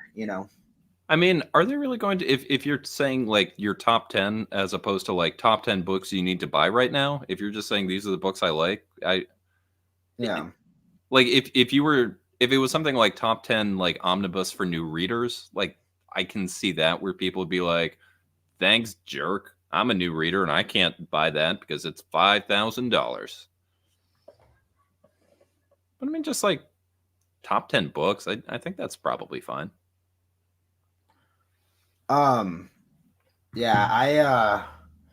People in I don't want to read a book where cats are the bad guy. I mean, to be fair, it's not the cats, it's Germans. They're just represented as cats. They were never actually cats. I don't really like German people that much, so I'm just kidding. No, one of my best friends is German, and his family is German and Ukrainian. He would always say Russian as he was growing up because it was easier to explain to people. But dude, we found in his parents' house, displayed and lit a little too prominently, a copy of Mein Kampf. Oh, they're not supposed to have that if they're German. No, and they claim it's for history, but it's on a stand and there's a little light behind, a light underneath it to illuminate it. Yeah, I mean, also you're not supposed to Germany is like very, very strict about like imagery that you can use, like different We things like that. asked, and they said it. They just like his art. I didn't get behind the message, but that art was really good. I mean, that dude, he was a good painter. I mean, they're Americans, but they immigrated. They immigrated. By the way, Alon is suggesting books that are not for you, and I love this as a segment. Suggest Jake books that Is it aren't just gonna for be any book that's like a classic and any book that's like deep? Like I feel like I'm the opposite of friggin' Mitch. You know what I mean? Or you like.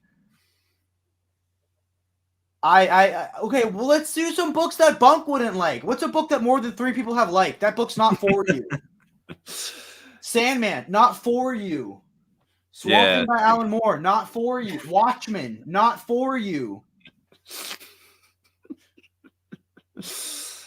Oh, Any actually, Batman book ever, not for you. Any book where Superman doesn't do heroin, not for you. I only want my Supermans where Superman doesn't do heroin. He just watches other people slowly fade away from doing it. That's my Superman. Speaking of Watchmen, by the way, I don't think I covered Watchmen enough times on the channel. So you thought that Absolute Justice you sent me was in bad shape? You want to see my Absolute Watchmen? I thought your Sandmans were going to be the worst. Don't they not even have slipcases? No, only Volume 1 doesn't have a slipcase, but it's still in perfect condition. Okay. I bought it for like $30. The Sun is Superman's heroine. Oh, that is a rough read. Oh, put the ribbon in the book. Wait, have you guys heard the story of when someone knocked Omar's Absolute Watchmen at a party and it fell and like got fucked up? Why do I feel like that's Omar's fucked up copy of Watchmen? What's funny is like the outside looks terrible, but the inside pristine. Like binding is still great. Everything is like intact. Just beautiful copy, but outside it like it's seen some things. Speaking of something that's fucked up on the outside but beautiful on the inside, Bunk, where can they find you?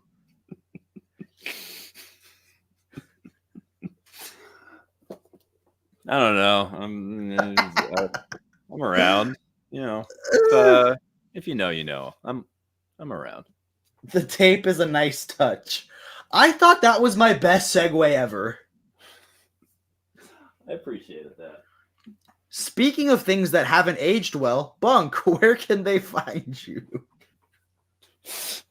I want to see how many of these you can do. Keep it going. Keep it going. Speaking of things where the spine's not too fucked up. Yeah, I looks out bad. Yeah, I was gonna say I'm 6.5. I thought Bunk was handsome on YouTube, ugly on the outside. Wouldn't it be if I was handsome on YouTube? Wouldn't it be like I was handsome on the outside and ugly on the inside?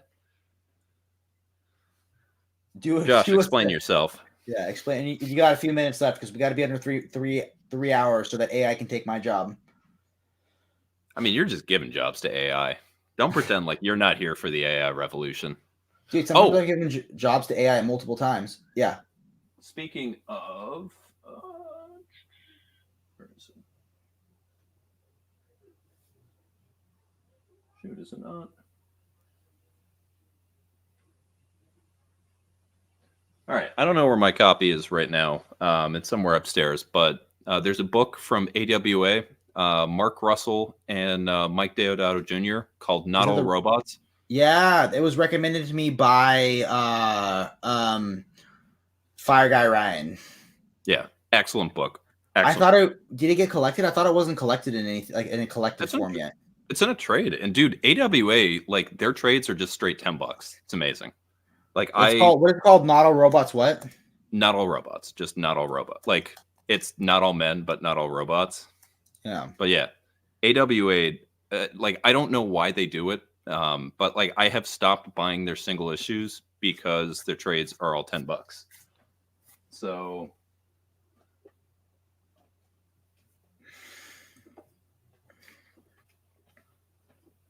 come on now. Like right here, Crimson Cage. Excellent, excellent book. This was 5 I can issues? do it faster. That's what she said. Come on, focus. $9.99. All of them are $9.99. Like with Image, where they do it with their trades, I get it. Where it's like the first volume is $9.99 to like get you hooked, and then buy the rest of them. But AWA, it's like all of their trades are just $9.99. Best deal in comics. Go read more AWA. Do they have a subscription service where I can just pay $9.99? Can I sign up for a Bunk AWA subscription where I'll send you $10 or $12, whatever, with tax a month, and you order me one AWA trade of your choosing each month? I mean, you could do that, but you could also just sign on for Global Comics. AWA has their stuff on there. So, and you know what else you can get on Global Comics? Bang the Ballad of the Tiger. Really? Yeah. Speaking of which, if you're banging 1 or 3 books, save $2 on organic price books. If you're banging? I don't know. Guys, this was an amazing show. We touched on Klaus. We touched on Nightwing. We touched on double teaming by 2 dudes. We touching on our sisters. Playing Smash Bros. And touching our brother's sacred stones. I feel like we laughed, we learned, we loved. We pictured Superman watching people die of heroin. And, like, he doesn't just watch them die. He uses X-ray vision to watch that sweet heroin hit their veins. He's watching it on a chemical level. Did you freeze? Oh, that's Superman's look. Or you froze. Okay, you're breathing. No freeze. Bunk, okay, Superman watching people do heroin. Where can they find you on YouTube? BunkmastaB on comics. Link is in the description. Okay, everyone, keep reading. Check us out tomorrow when I go live with the co-founder of the Brave and the Boys, Jordan. Jake is watching people do it. It makes me a man of steel. Double dip safely, people. Lesson of the stream. Bye, everyone. Keep reading and stay brave.